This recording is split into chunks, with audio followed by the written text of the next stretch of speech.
وإذ يمكر بك الذين كفروا ليثبتوك أو يقتلوك أو يخرجوك ويمكرون ويمكر الله والله خير الماكرين.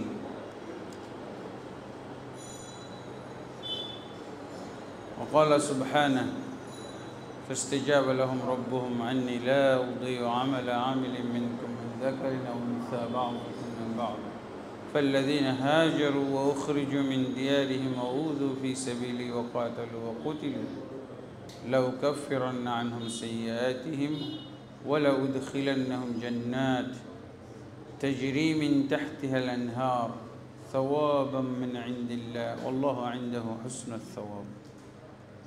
وقال النبي صلى الله عليه وسلم: المسلم من سلم المسلمون من لسانه ويده والمهاجر من هجر ما نهى الله ورسوله. رواه البخاري وغيره. আলহামদুলিল্লাহ, আমরা আমাদের সাপ্তাহিক বা মাসিক আজকের এই হালাকায় আর রাহিকুল মখতুম থেকে রাসূলুল্লাহ সাল্লাল্লাহু আলাইহি ওয়াসাল্লামের জীবনীর যে অংশ, যে পর্ব, যে বিষয়ে আজকে আলোচনা করব সেটি হলো হিজরতুন নবী সাল্লাল্লাহু আলাইহি ওয়াসাল্লাম ইলাল মদিনা। নবী সাল্লাল্লাহু আলাইহি ওয়াসাল্লামের মক্কা থেকে মদিনায় হিজরত, এই বিষয়ে আজকের আলোচনা।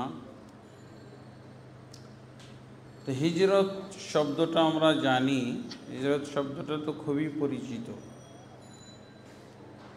হিজরত বা হিজরা এর অর্থ হলো ত্যাগ করা। ত্যাগ করা, এখানে ত্যাগ করা বলতে উদ্দেশ্য হলো নিজের জন্মভূমি, কাফের রাষ্ট্রে জন্মভূমি ত্যাগ করে ইসলামী দেশ ও সমাজে চলে যাওয়া, স্থানান্তর হওয়া। এই হিজরত এর বিরাট ফজিলত রয়েছে। হিজরত হলো ইসলামের জন্য একটা বিজয়। ইসলামের বিজয়ের জন্য হিজরত খুবই গুরুত্বপূর্ণ বিষয়। কেন বিজয় হবে? তার কারণ, যদি মুসলমানরা কাফেরদের মাঝে বসবাস করে, কাফেরদের সাথে থাকে, কাফেরদের এলাকায় থাকে বিচ্ছিন্নভাবে, তারা যদি একসাথে কোনো একটা ভূখণ্ডে একত্রে বসবাস না করে, তাহলে কখনোই তাদের বিজয় সম্ভব না, কখনো ইসলামী সমাজ গঠন সম্ভব না, কখনো ইসলামী রাষ্ট্র গঠন সম্ভব না। রাসূলুল্লাহ সাল্লাল্লাহু আলাইহি ওয়াসাল্লাম যেই মক্কাতে জন্মগ্রহণ করেছিলেন, যেই মক্কায় রাসূলুল্লাহ সাল্লাল্লাহু আলাইহি ওয়াসাল্লাম ইসলামের দাওয়াত এবং তাওহীদের দাওয়াত শুরু করেছিলেন, এই মক্কা নগরী ছিল কাফের নগরী। আল্লাহ রাসূল সাল্লাল্লাহু আলাইহি ওয়াসাল্লামের দাওয়াতে বিচ্ছিন্নভাবে কিছু কিছু মুসলমান হয়েছিল। এই মুসলমানরা চরম নির্যাতনের মধ্যে ছিল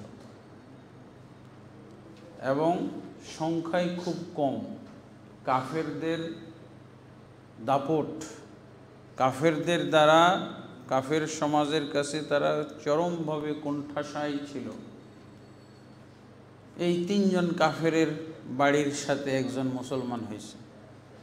10 জন কাফেরের বাড়ির মাঝে এক বাড়ির লোক মুসলমান হয়েছে, অথবা বাড়ি থেকে একজন সদস্য মুসলমান হয়েছে, মুসলিম হয়েছে।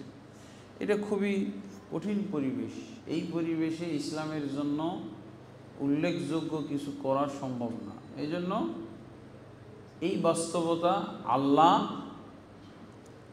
নিজে গণ্য করেছিলেন, ধর্তব্যতায় নিয়েছিলেন। রাসূলুল্লাহ সাল্লাল্লাহু আলাইহি ওয়াসাল্লাম নিজে এই বাস্তবতার ধর্তব্যতায় নিয়ে কি বলেছিলেন? সাহাবায়ে কেরামকে বলছিলেন যে তোমরা মার খাও, নিহত হও, মরে যাও, কিন্তু এই পরিবেশে যুদ্ধ করা যাবে না, তাদের বিরুদ্ধে কোনো ধরনের জিহাদ করা যাবে না। তাহলে আপনি যদি তাদের সাথে যুদ্ধ করার অনুমতিটাই না পান, তাদের মোকাবেলায় আপনার যতটুকু শক্তি আছে ততটুকু যদি প্রয়োগ করার আপনি অনুমতি না পান, তাহলে তো সারা জীবনই দুর্বল হয়ে থাকতে হবে, নির্যাতিত হয়ে থাকতে হবে। এই পর্যায়ে আল্লাহ তাবারক ওয়া তাআলা মুসলমানদেরকে হিজরত করার, মানে এই মক্কায় পৃথিবীর মধ্যে সর্বশ্রেষ্ঠ ভূমি, সর্বশ্রেষ্ঠ আল্লাহর ঘর কাবা, বাইতুল্লাহ, এই বাইতুল্লাহর এলাকা ছেড়ে আল্লাহ তাবারক ওয়া তাআলা কি দিলেন? নির্দেশ দিলেন হিজরত করে চলে যাওয়ার। আর রাসূলুল্লাহ সাল্লাল্লাহু আলাইহি ওয়াসাল্লাম হিজরত করার তিনি আদেশ দিলেন, এবং হিজরত কিভাবে করতে হবে সেটাও আল্লাহ রাসূল সাল্লাল্লাহু আলাইহি ওয়াসাল্লাম পরিকল্পনা করে সাজিয়ে দিলেন। প্রথম হিজরত হয়েছিল হাবাসা, আবিসিনিয়ায়। ওখানে গিয়ে যারা গেল তারা স্বস্তি পেয়ে গেল, শান্তি পাইল। যদিও সেই শাসক মুসলিম ছিল না তখনও, কিন্তু উনি ন্যায়পরায়ণ শাসক ছিল, খ্রিস্টান ধর্মে। সেখানে যে তারা শান্তি পাইছে। এরপরে মদিনায় হিজরত করলেন রাসূলুল্লাহ সাল্লাল্লাহু আলাইহি ওয়াসাল্লাম মোটামুটি শেষের দিকে। এর আগে অনেকে হিজরত করে গেছিল, এবং আল্লাহ রাসূল সাল্লাল্লাহু আলাইহি ওয়াসাল্লামের পরেও অনেকে হিজরত করেছিল। তা আল্লাহ তাবারক ওয়া তাআলা হিজরতের ব্যাপারে বিভিন্ন ধরনের আদেশ কোরআনে দিয়েছেন।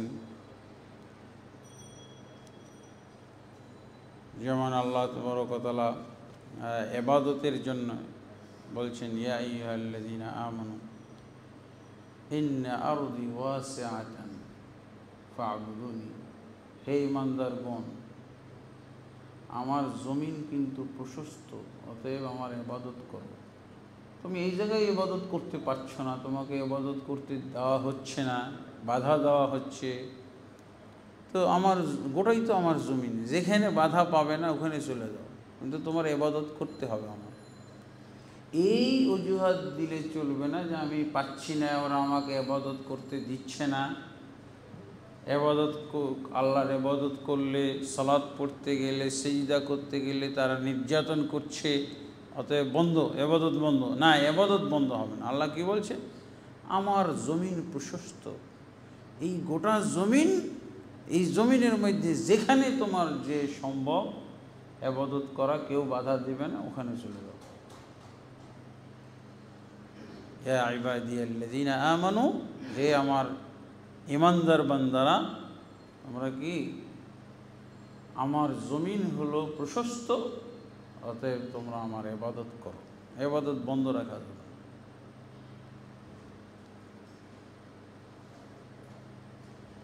মূলত হিজরতটা এসেছে এই জন্যই, আল্লাহর ইবাদত করতে পারছে না, ইবাদত করতে দেওয়া হচ্ছে না। কেন? কাবা ঘরের কাছেই তো পাহারা দিত তারা, আবু জাহাল, আবু লাহাব, ওরা পাহারা দিত, যেখানে ইবাদত করতে আসবে এইখানেই মাইর হবে, এখানেই নির্যাতন হবে। তাই হিজরতটা অত্যন্ত ফজিলতপূর্ণ আমল। বিভিন্ন আয়াতের মধ্যে আল্লাহ উল্লেখ করেছেন। তার মধ্যে আলে ইমরানের একটি আয়াত পড়েছি,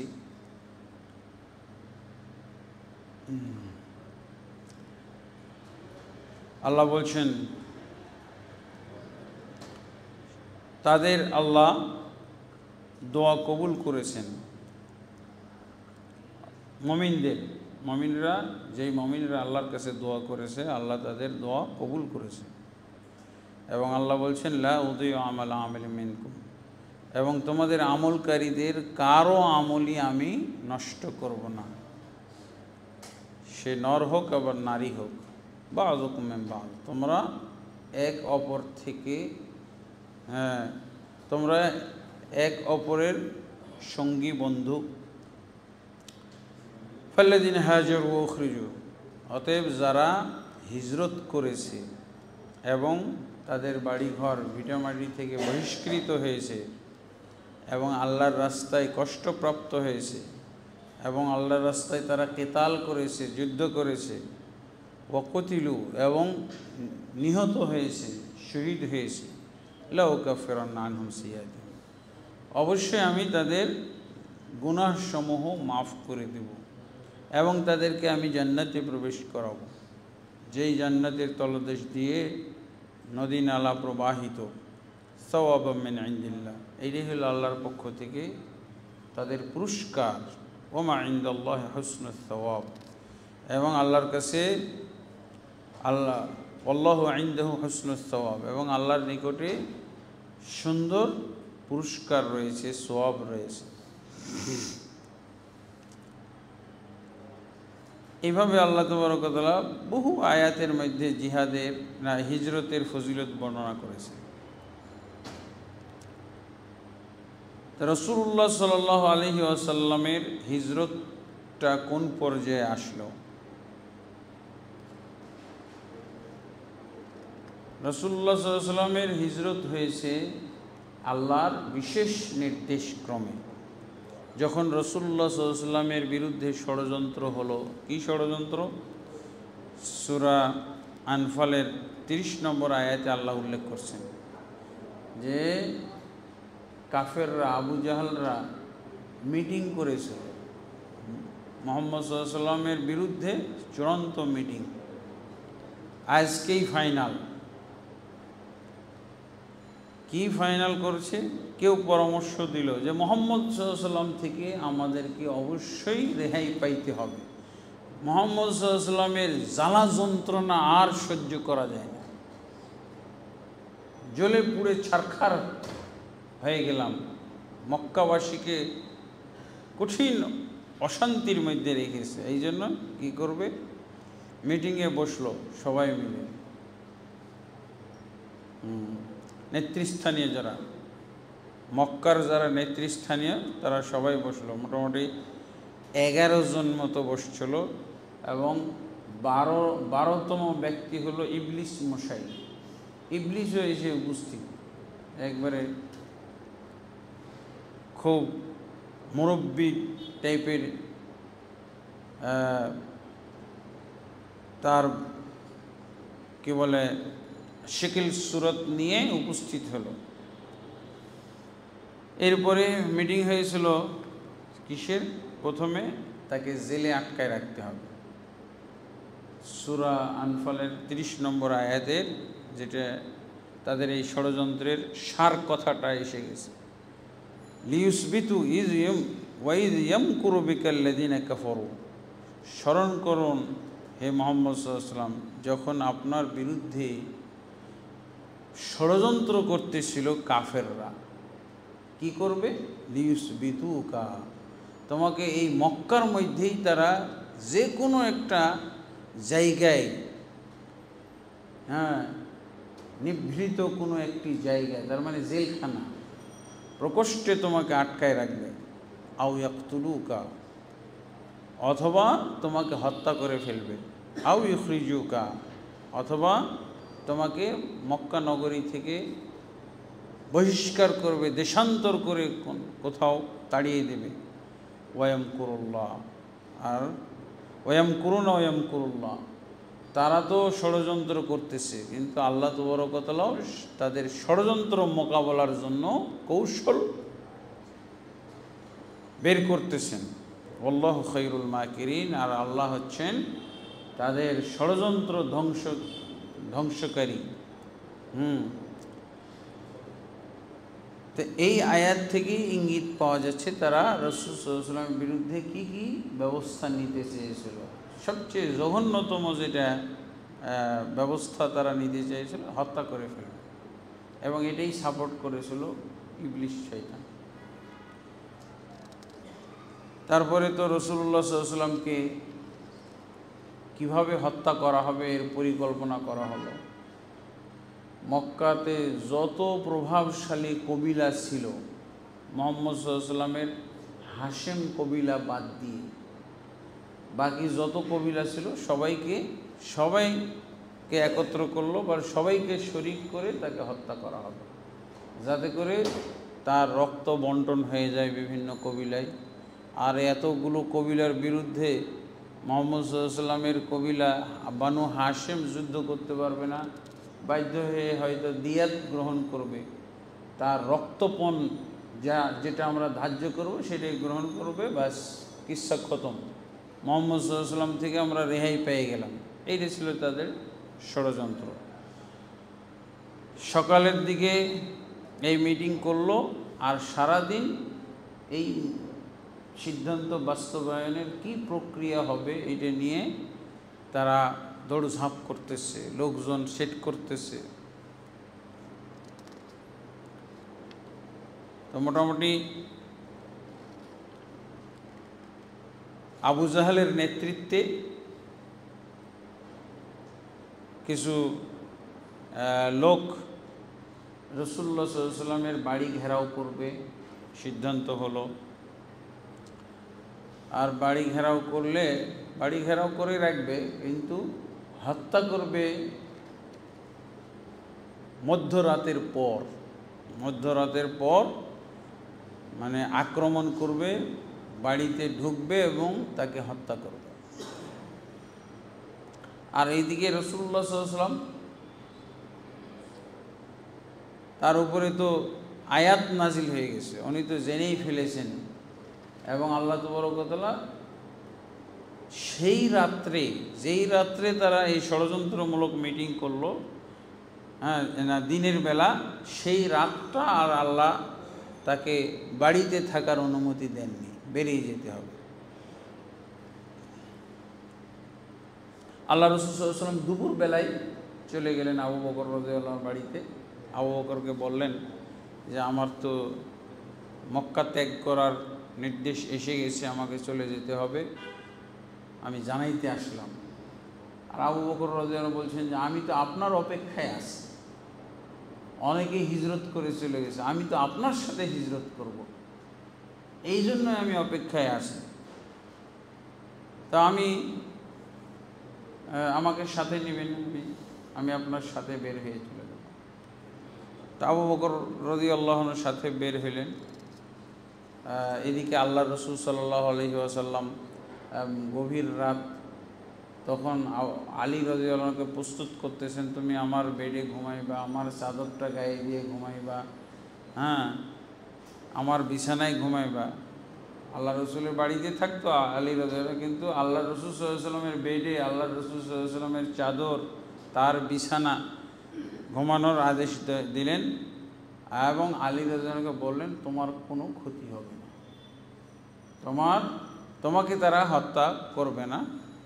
যখন প্রকাশিত হয়ে যাবে যে এই চাদরের নিচে মুহাম্মদ নাই, তার পরিবর্তে আলী শুয়ে আছেন, এটা যখন জানলেও তারা তোমাকে হত্যা করবে না, এইটা আল্লাহ রসুল তাকে আশ্বস্ত করলেন। আর তাকে রাখার উদ্দেশ্য হলো যে আল্লাহ রসুল সাল্লাল্লাহু আলাইহি ওয়াসাল্লামের বাড়িতে যে আমানতগুলো আছে মক্কাবাসীর, সেই মক্কাবাসীর আমানতগুলো তাদের কাছে যেন ফিরিয়ে দেওয়া হয়।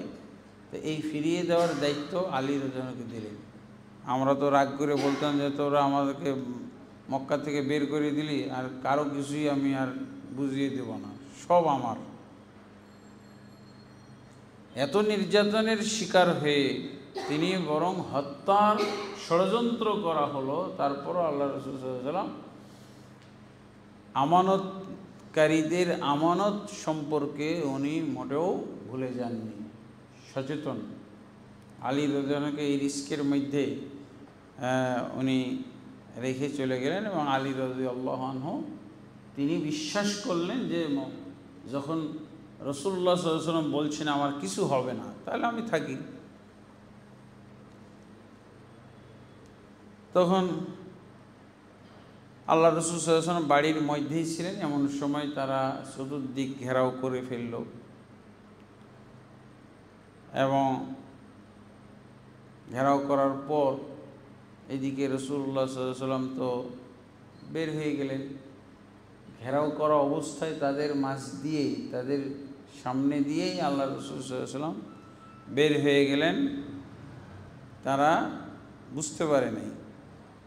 হাদিসে আছে এবং এখানেও আনা হয়েছে আর-রাহিকুল মাখতুমের মধ্যে যে আল্লাহ রাসূল সাল্লাল্লাহু আলাইহি ওয়াসাল্লাম আখাযা হাফনাতাম মিনাল বুতহা ফাজাআলা ইয়াদুররুহু আলা রুউসিহিম। আল্লাহ রাসূল সাল্লাল্লাহু আলাইহি ওয়াসাল্লাম কিছু মাটি নিলেন, ধুলা মাটি, এবং সেই ধুলা মাটি ছিটিয়ে দিলেন। এটা একটা মুজিজা। কিছু দোয়া পড়ে ছিটিয়ে দিলেন। বরং এই আয়াতটার কথা লিখেছেন আর-রাহিকুল মাখতুম, সূরা ইয়াসিনের এই আয়াত 36 নম্বর, ওয়াজআলনা মিন বাইনি আইদিহিম সাদ্দান ওয়া মিন খালফিহিম সাদ্দান ফাআগশাইনাহুম ফাহুম লা ইউবসিরুন। এবং তাদের সামনে দিয়ে আমি আড় তৈরি করে দিলাম, দেওয়াল তৈরি করে দিলাম, এবং তাদের পিছনেও দেওয়াল তৈরি করে দিলাম, এবং তাদেরকে আমরা ঢেকে দিলাম, মানে আড় করে দিলাম। ফাহুম লা ইউবসিরুন, তারা আর দেখতে পাচ্ছিল না। আল্লাহ রাসূল সাল্লাল্লাহু আলাইহি ওয়াসাল্লাম তাদের সামনে দিয়েই চলে গেছেন। রাসূল সাল্লাল্লাহু আলাইহি ওয়াসাল্লাম তাদেরকে ঘেরাও করা দেখছেন, অথচ তাদের ভিতর দিয়ে চলে গেছেন। এদিকে ইবলিস শয়তান এসে তাদেরকে জানাচ্ছে, হে তোমরা দাঁড়িয়ে কি করতেছো? এই বাড়ি ঘেরাও করে কি করতে চাও? বলছে পরিকল্পনা মোতাবেক, সিদ্ধান্ত মোতাবেক মুহাম্মদকে আজকে হত্যা করব, এই জন্য বাড়ে। কিন্তু হত্যার তো একটা টাইম আমরা নির্ধারণ করি, সেই টাইমের অপেক্ষা করতেছি। আসলেই ঢুকে পড়বো তার তো না। আমরা যেই টাইমে হত্যা করব মনে করেছি বা সিদ্ধান্ত নিয়ে, সেই টাইমের অপেক্ষা করতেছি। কিসের অপেক্ষা? মুহাম্মদ সাল্লাল্লাহু আলাইহি ওয়াসাল্লাম নাই, বাড়ি থেকে বেরিয়ে চলে গেছে। ইবলিস তাদেরকে জানাই দিল, দেখো তোমাদের সবার মাথায় কি ধুলাবালি কেন? তো দেখে সবাই ধুলাবালি, ঠিক আছে। তারপরে তারা এই জানালা অথবা দরজার একটু ফাঁক দিয়ে তাকিয়ে দেখছে, এই যে মুহাম্মদ সাল্লাল্লাহু আলাইহি ওয়াসাল্লাম শুয়ে আছে, তুমি কি তথ্য দিতেছ? ভুল তথ্য। এই যে ওনার চাদর গায়ে দিয়ে ওনার বিছানায় শুয়ে আছে তো। তারপরে সময় মোতাবেক ঢুকলো, যখন ঢুকে দেখে যে আলী রাদিয়াল্লাহু আনহু শুয়ে আছেন। বলছে কই মুহাম্মদ সাল্লাল্লাহু আলাইহি ওয়াসাল্লাম কই? বলছে উনি তো কোথায় বেরিয়ে গেছে আমি জানি না, কোথায় গেছে আমি জানি না। তারপরে তো আল্লাহ রাসূল সাল্লাল্লাহু আলাইহি ওয়াসাল্লাম সরাসরি চলে আসলেন আবু বকর রাদিয়াল্লাহু আনহু বাড়ি। আবু বকর রাদিয়াল্লাহু আনহুকে সাথে নিয়ে আল্লাহ রাসূল সাল্লাল্লাহু আলাইহি ওয়াসাল্লাম মক্কা থেকে বের হয়ে গেলেন। মক্কা থেকে বের হয়ে কোথায় গেলেন?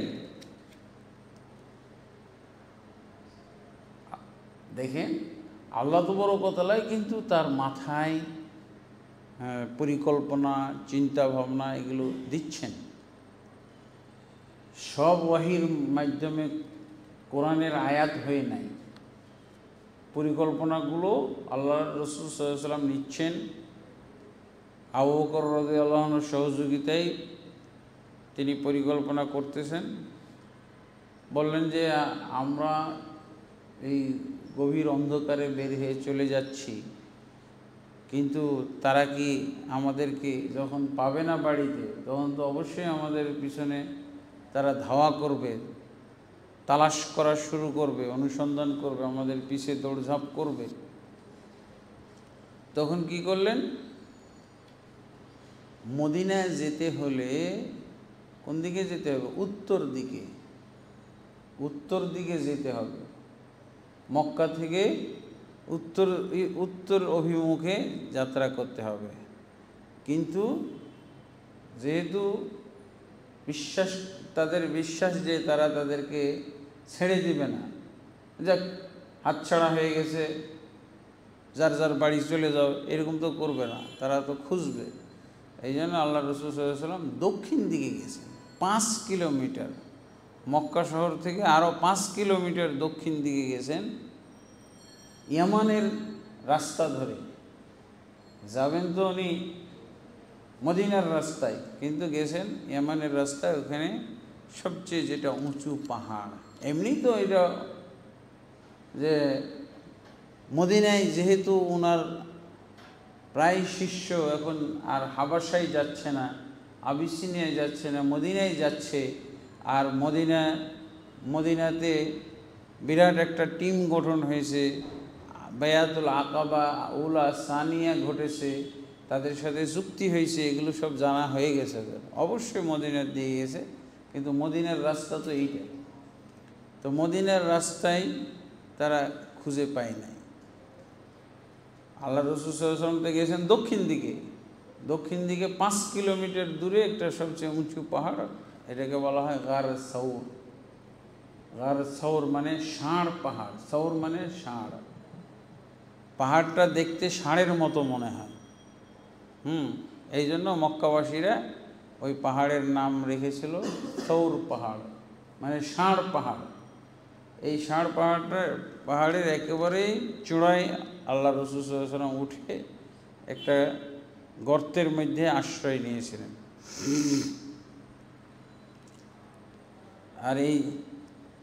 আর আবু বকর রাদিয়াল্লাহু আনহু যেহেতু এই পরিকল্পনা আগে থেকেই সাজিয়ে রেখেছেন, যার জন্য আবু বকর রাদিয়াল্লাহু আনহু দুইটা ঘোড়া রেডি করে রাখছিলেন, এবং দুইটা ঘোড়া প্রস্তুত করে রাখার জন্য একজন ট্যুর বিশেষজ্ঞ, মক্কার একজন ট্যুর বিশেষজ্ঞ কাফেরকে রেডি করছিলেন। এটা সহিহ বুখারীর মধ্যেই ঘটনা আছে। কানা হাদিয়ান খিররিতান, তিনি সৌদি আরব বা মক্কা মদিনার নজদ এলাকার রাস্তাঘাট সম্পর্কে খুবই অভিজ্ঞ ছিল, সব মুখস্থ তার। এরকম একজন, কিন্তু সে মুসলমান ছিল না, কাফের, তাকে ভাড়া করেছিলেন এবং তার কাছে আবু বকর রাদিয়াল্লাহু আনহু দুইটা ঘোড়া দিয়েছেন। এই দুইটা ঘোড়া তোমার কাছে জমা রাখো, এই ঘোড়া নিয়ে আমরা কিন্তু মদিনায় সফর করব, মদিনায় হিজরত হবে। আর এই ঘোড়া যেন আমরা সৌর পাহাড়ের ওখানে পাই। আমরা যেদিন মক্কা থেকে উধাও হয়ে যাব, মানুষ তালাশ করবে, পাচ্ছে না খুঁজে, এই রাত্রে, সেই রাত্রের পর 3টা রাত অতিবাহিত হবে যখন, সেই দিন সকালে তুমি ঘোড়া দুইটা নিয়ে গারে সৌরের ওখানে থাকবা। সৌর পাহাড়ের ওখানে এই ঘোড়া নিয়ে একটাতে সে থাকবে আর একটাতে দুইজন উঠবে, আবু বকর রাদিয়াল্লাহু আনহু এবং আল্লাহ রাসূল সাল্লাল্লাহু আলাইহি ওয়াসাল্লাম উঠবে, আর একটাতে সে উঠবে, যেহেতু ও পথ দেখিয়ে নিয়ে যাবে। এই জন্য দুইটা ঘোড়া তার কাছে জমা দিয়েছে। এটা পূর্বের প্রস্তুতি। তারপর রাসূলুল্লাহ সাল্লাল্লাহু আলাইহি ওয়াসাল্লাম আবু বকর রাদিয়াল্লাহু আনহুকে নিয়ে তো চলে গেলেন গারে সৌর, ওই সৌর পাহাড়ে উঠে গুহার মধ্যে ঢুকলেন। এই গুহায় ঢোকার ব্যাপারে কিছু বক্তব্য এখানেও এসেছে। আল্লামা শফিউর রহমান মুবারকপুরি উনি লিখেছেন যে আল্লাহ রাসূল সাল্লাল্লাহু আলাইহি সাল্লামকে আগেই উনি ঢুকতে দেননি। বলছে আমি ঢুকে এই গুহা পরিষ্কার করি এবং গুহার অবস্থা পরিবেশ আমি আগে চেক করি কী অবস্থায় আছে। তো ওখানে কয়েকটা গর্ত পাওয়া গেছিলো। তো একটা গর্ত উনি কাপড় দিয়ে, ওনার কাপড় ছিঁড়ে এটা দিয়ে বন্ধ করছিলেন। আর 2টা গর্ত পা দিয়ে বন্ধ করছেন। পা দিয়ে বন্ধ করছিলেন।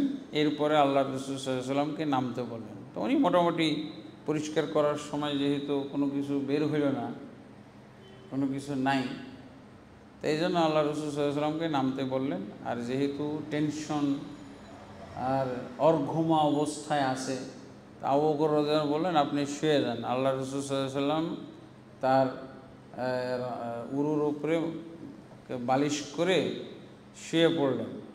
এরপরে দেখা গেল ওই গর্ত থেকে বিষাক্ত কিছু সাপ বা বিচ্ছুতে কামড় দিয়েছিল। ওই সময় আবু বকর রাদিয়াল্লাহু আনহু মানে ব্যথার কারণে চোখ দিয়ে অশ্রু পড়তেছিল। এই সময় আল্লাহ রাসূল সাল্লাল্লাহু আলাইহি ওয়াসাল্লাম জেগে দেখলেন যে এই অবস্থা, কি হয়েছে? তো বললেন যে এই অবস্থা, আমাকে তো কিসে কামড় দিয়েছে, সাপ বা বিচ্ছু। আল্লাহ রাসূল সাল্লাল্লাহু আলাইহি ওয়াসাল্লাম দোয়া পড়ে ফু দিলেন এবং থুথু দিয়ে দিলেন, সাথে সাথে ওটা ভালো হয়ে গেল। হ্যাঁ, কিন্তু আমাদের দেশে যে বক্তারা বলে কোন সাপ এখানে রসুলের সাক্ষাৎ করার জন্য কত যুগ ধরে, কত শত বছর যাবত এখানে অপেক্ষা করতেছিল, এইগুলো সব অতিরঞ্জনমূলক কথাবার্তা। হ্যাঁ, তারপরে মোটামুটি তারা যখন সম্ভাব্য সমস্ত জায়গার রাস্তাঘাট তারা তালাশ করে না পেয়েছে, তখন উল্টা দিকেও গেছে, দেখি এই দিকেও যাইতে পারে। ভয়ে আতঙ্কে উল্টাপাল্টা হয়তো দিকেও যাইতে পারে, ওই দিকেও গেছে পরে। এবং এত গুরুত্ব সহকারে তালাশ করার কারণটা ছিল, যখন তারা বাড়িতে পায় নাই আল্লাহ রাসূল সাল্লাল্লাহু আলাইহি ওয়াসাল্লামকে, তখন আবার নতুন করে তারা আরেকটা কৌশল অবলম্বন করেছিল যে আবু বকরকে এবং আল্লাহর রাসূল সাল্লাল্লাহু আলাইহি ওয়াসাল্লামকে জীবিত অথবা মৃত যে কোনো অবস্থায় নিয়ে আসতে পারবে, ধরে নিয়ে আসতে পারবে, তাকে 100 উট পুরস্কার দেওয়া হবে। তাহলে মুহাম্মদ সাল্লাল্লাহু আলাইহি ওয়াসাল্লামের জন্য 100 উট আর আবু বকর রাদিয়াল্লাহু আনহুর জন্য 100 উট, 200 উট। এই 200 উট যে পুরস্কার পাবে, এই পুরস্কারের ঠেলায় কোনো একটা জায়গা বাদ দেয় নাই যেখানে তারা তালাশ করে নাই। এইভাবে শেষমেশ ওই গারে সৌর বা সৌর পাহাড়ে উঠছে। সৌর পাহাড়ে উঠে তো গর্তের কাছেও গেছে। গর্তের উপর নিচ দিকে তো আসলে অন্ধকার, আর উপর দিকে তা আলো। তো ওনার গর্তের ভিতর থেকে কিন্তু পাগুলো দেখতে পাচ্ছে। সহিহ বুখারীর মধ্যে হাদিস এসেছে, আবু বকর রাদিয়াল্লাহু আনহু আল্লাহ রসুলকে বললেন, ফাইজানা বিআখদামিল কওম। আবু বকর বললেন, যখন আমরা ওই গর্তের মধ্যে ছিলাম, দেখলাম যে তালাশ করতে করতে সে কাফেররা এত উঁচু পাহাড়ে উঠলো এবং ওই গর্তের আশপাশে হাঁটাচলা করতেছে। ফাইজানা বিআখদামিল কওম, আমি দেখতে পাচ্ছি এই কাফের সম্প্রদায় তারা যে গর্তের আশপাশে ঘুরতেছে, আমি তাদের পা দেখতে পাচ্ছি। ফাকুলতু ইয়া নবী আল্লাহ লাউ আন্না বাযহুম তা'তা বাসারহু রাআনা। হে আল্লাহর রাসূল সাল্লাল্লাহু আলাইহি ওয়াসাল্লাম, আমরা তো মনে হয় ধরা খেয়ে গেলাম। যে কোনো ব্যক্তি যদি তার পায়ের নিচে তাকায় এই গুহাটার দিকে, তাহলে তো আমাদেরকে দেখে ফেলবে। তা আল্লাহ কি বলেন, উসকুত ইয়া আবু বকর, চুপ থাকো। আর কোরআনে কি আছে? হ্যাঁ, লা তাহজান ইন্নাল্লাহা মা'ানা, খবরদার তুমি চিন্তিত হয় না, নিশ্চয়ই আল্লাহ আমাদের সাথে আছে। আমাদের সাথে মানে সহযোগিতার এবং আমাদেরকে রক্ষা করার জন্য যা ব্যবস্থা নিতে হবে, আল্লাহ এই দৃষ্টিতে আমাদের সাথেই আছে, কাজেই চিন্তার কোনো কারণ নাই। ইসনানি আল্লাহু সালিসুহুমা, জেনে রেখো আমরা দুইজন না, আল্লাহ হচ্ছেন তৃতীয়জন। আল্লাহ তৃতীয়জন মানে কি? গুহাতে উনিও আছেন, আল্লাহ আসমান থেকেই তৃতীয়জন। এইটা হলো আমাদের ভুল ধারণা। ওয়া হুয়া মাআকুম আইনামা কুনতুম, তিনি তোমাদের সাথেই আছে যেখানেই থাকো না কেন। যেখানে থাকো না বলতে কি, আল্লাহ তাবারক ওয়া তাআলা কি আমাদের সাথে থাকে? আল্লাহ আরশ আসমান থেকে সাথে থাকেন। ইউদাব্বিরুল আমরা মিনাস সামাই ইলাল আরদ, আল্লাহ আসমান থেকে জমিনের সব কাজ পরিচালনা করেন। তো সাথে থাকাও তো একটা কাজ। তো তিনি আসমান থেকেই সাথে থাকেন, কারণ আল্লাহর সামনে সব কিছু বিরাজমান। আল্লাহ সর্বত্রে বিরাজমান না, আল্লাহর সামনে সব কিছু বিরাজমান। আল্লাহর দৃষ্টি সর্বত্রে, আল্লাহর এলেম সর্বত্র। কোনো একটা জায়গা আল্লাহর এলেম থেকে খালি নয়, কোনো একটা জায়গা আল্লাহর দৃষ্টি থেকে খালি না। এভাবে আল্লাহ তাবারক ওয়া তাআলা বুঝাইলেন। মা যান্নুকা ইয়া আবু বকর বিইসনাইনি আল্লাহু সালিসুহুমা, আবু বকর তুমি এই ধারণা করো না যে আমরা দুইজনই আছি, বরং আমাদের সাথে তৃতীয় জন আল্লাহ আছেন।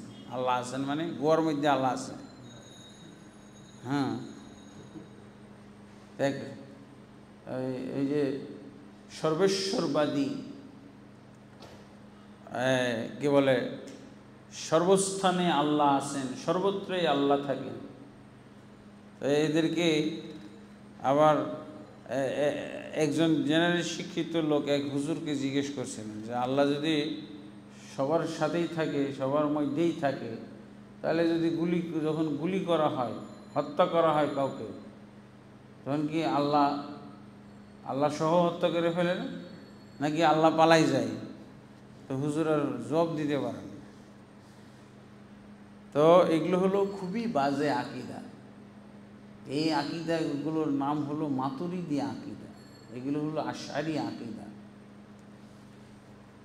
অথচ ইমাম আবুল হাসান আশআরি উনি তওবা করেছেন, ওনার লেখা বইও আছে যে আমি এই আকিদা পোষণ করতাম, এই আকিদা আমি বাতিল, এই আকিদা এখন বাতিল মনে করি, এই আকিদা থেকে আমি তওবা করেছি।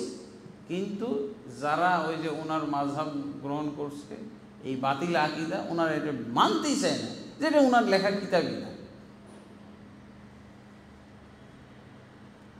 ইমাম আবু হানিফা রাহমাতুল্লাহর কিতাব আল ফিকহুল আকবার, এই কিতাবটাও মানতে চায় না। বলছে কেন? এই কিতাবের মধ্যে আল্লাহকে উনি আরশের উপরে বিশ্বাস করেন, লেখা আছে। আল্লাহ সর্বত্রই বিরাজমান না, আল্লাহ কোনো ব্যক্তির ভিতরে থাকেন না, কোনো ব্যক্তি বস্তু প্রাণীর সাথে তিনি লিঙ্গ হন না। এইগুলো কথা থাকার কারণে এখন ইমাম আবু হানিফা রাহমাতুল্লাহ আল ফিকহুল আকবারও ওরা স্বীকার করে না। এখানে খুব তাহকিকবাদী হয়ে গেছে, খুব তাহকিকবাদী, বেদাতি মৌলবি কিন্তু হয়ে গেছে তাহকিকবাদী। আল্লাহর ইমাম আবু হানিফা রাহমাতুল্লাহ কোনটা তাহলে সহিহ সূত্রে সাব্যস্ত হচ্ছে বলো? ফিকহুল আকবারই যদি সাব্যস্ত না হয়, তারপর আর একটা কি বিষয়, ইযা সাহাল হাদিস ফাহুয়া মাযহাবি, যখন কোনো সহিহ হাদিস পাবে সেটা আমার মাযহাব। বলছি এটাও ঠিক না, হয়েছে? এটা ঠিক না বললেই তো বোঝা যায় মতলবটা কি। তোমার জয়ীফ জাল হাদিসের আকর্ষণটা এখান থেকেই বোঝা যায় যে ইমাম হানিফা এরকম কথা বলতে পারে না, সহিহ হাদিস আমার মাযহাব, সহিহ হাদিস আমাদের দুশমন, আর ইমাম হানিফার মাযহাব সহিহ হাদিস হইতে পারে নাকি? এটার প্রতিবাদ বলছে না, এটা ইমাম হানিফা রাহমাতুল্লাহ থেকে সহিহ সূত্রে সাব্যস্ত না। তো কোনটা সাব্যস্ত?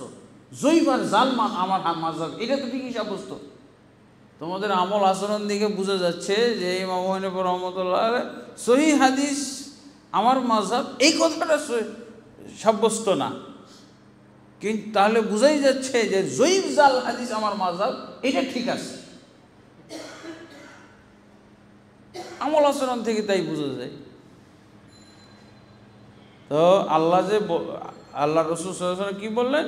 যে তুমি এই ধারণা করো না যে আমরা দুইজন মাত্র, বরং তৃতীয় জন আল্লাহ আমাদের সাথে আছেন। সাথে থাকা মানে সহযোগিতার মাধ্যমে সাথে থাকা, দেখার মাধ্যমে সাথে থাকা, শোনার মাধ্যমে সাথে থাকা। এই তো সূরা সিজদার 5 নম্বর আয়াত, 4 নম্বর আয়াত এবং সূরা তাহার 46 নম্বর আয়াতে স্পষ্ট করেই বলা আছে, লা তাখাফা, তোমরা দুজন ভয় করো না, ইন্নানি মাআকুমা, নিশ্চয়ই আমি তোমাদের সাথে আছি, আসমা ও আরা, শুনবো এবং দেখব। সাথে থাকার ব্যাখ্যা আল্লাহ নিজেই করে দিচ্ছে যে আমি শুনবো এবং দেখব। তোমাদেরকে আমি বললাম ফেরাউনের কাছে যাও, তাকে দাওয়াত দাও, তাকে ঈমান ইসলামের দীক্ষিত হওয়ার জন্য বলো। ওরা বলছে যে ফেরাউন তো আমাদেরকে খুঁজতেছে, আর আমরা ফেরাউনের কাছেই যাব দাওয়াত নিয়ে। তখন আল্লাহ কি বললেন, লা তাখাফা, তোমরা দুজন ভয় করো না, ইন্নানি মাআকুমা, নিশ্চয়ই আমি তোমাদের সাথে আছি, আসমা ওয়া আরা, শুনবো এবং দেখব। আল্লাহর সাথে থাকার তরজমা আল্লাহ কি বলছেন, কিভাবে সাথে থাকবেন, শুনবো এবং দেখব। তারপরে কি পাওয়া গেল, দেখা যাচ্ছে হারুন আলাইহিসসালাম সাথে দাঁড়িয়ে, দুই ভাই একসাথে দাঁড়িয়ে, তারা যখন জাদুর সাপগুলো তাদের দিকে ছেড়ে দিল, তখন মূসা হারুন দুইজনই ভয় পেয়ে গেল। এতগুলো সাপ ধেয়ে আসতেছে তাদের দিকে, মানে ভয় পেয়ে গেল, কিংকর্তব্য বিমূঢ়। এমনকি তার কাছে যে লাঠিটা আছে এটাও ভুলে গেছে। মূসাকে একটা লাঠি দিছেন আল্লাহ, ওই লাঠিটার কথাও ভুলে গেছে, এতগুলো সাপ ধেয়ে আসতেছে, কি হবে এখন। হারুন পাশে থেকেও, উনি কি সহযোগী নবী না, মূসাকে সহযোগিতা করবে, এই জন্যই তো তাকে দোয়া করে আল্লাহর কাছে প্রার্থনা করে নবী বানাই নিছে, যে আল্লাহ আমার ভাই হারুনকে আমার সাথে সহযোগী নবী বানাই দিলাম বানায়। সেই সহযোগী নবী উনিও দাঁড়ায় আছে, উনিও ভয় পেয়ে গেছে। বলে না যে ভাই তোমার যে হাতে লাঠিটা আছে, লাঠিটা ছেড়ে দেন না কেন, লাঠির তো অনেক কাজ। এই কথাটা আল্লাহ তৃতীয় জন আসমান থেকে, আরশ থেকে বললেন, আলকি আসা, এত ভয়ের কারণ কি, লাঠিটা ছেড়ে দাও। তারপরে তখন দুইজনেরই মনে পড়লো, হ্যাঁ আমাদের কাছে তো আল্লাহ লাঠি দিচ্ছে, একটা মুজিজার লাঠি, আল্লাহ তো বললেন লাঠিটা ছেড়ে দিতে, ছেড়ে দেই। তৃতীয় জন কীভাবে, আল্লাহ তৃতীয় জন, ও কি ডানে হারুন আর বামে আল্লাহ এরকম ছিল? আরশ থেকে আল্লাহ সাথে, ওখান থেকে বলে দিলেন যে লাঠিটা ছেড়ে দাও। লাঠিটা ছেড়ে দিল, দেখা গেলো যে একেবারে নিমিষেই তাদের জাদুর সাপ সব গিলে খেয়ে ফেলে।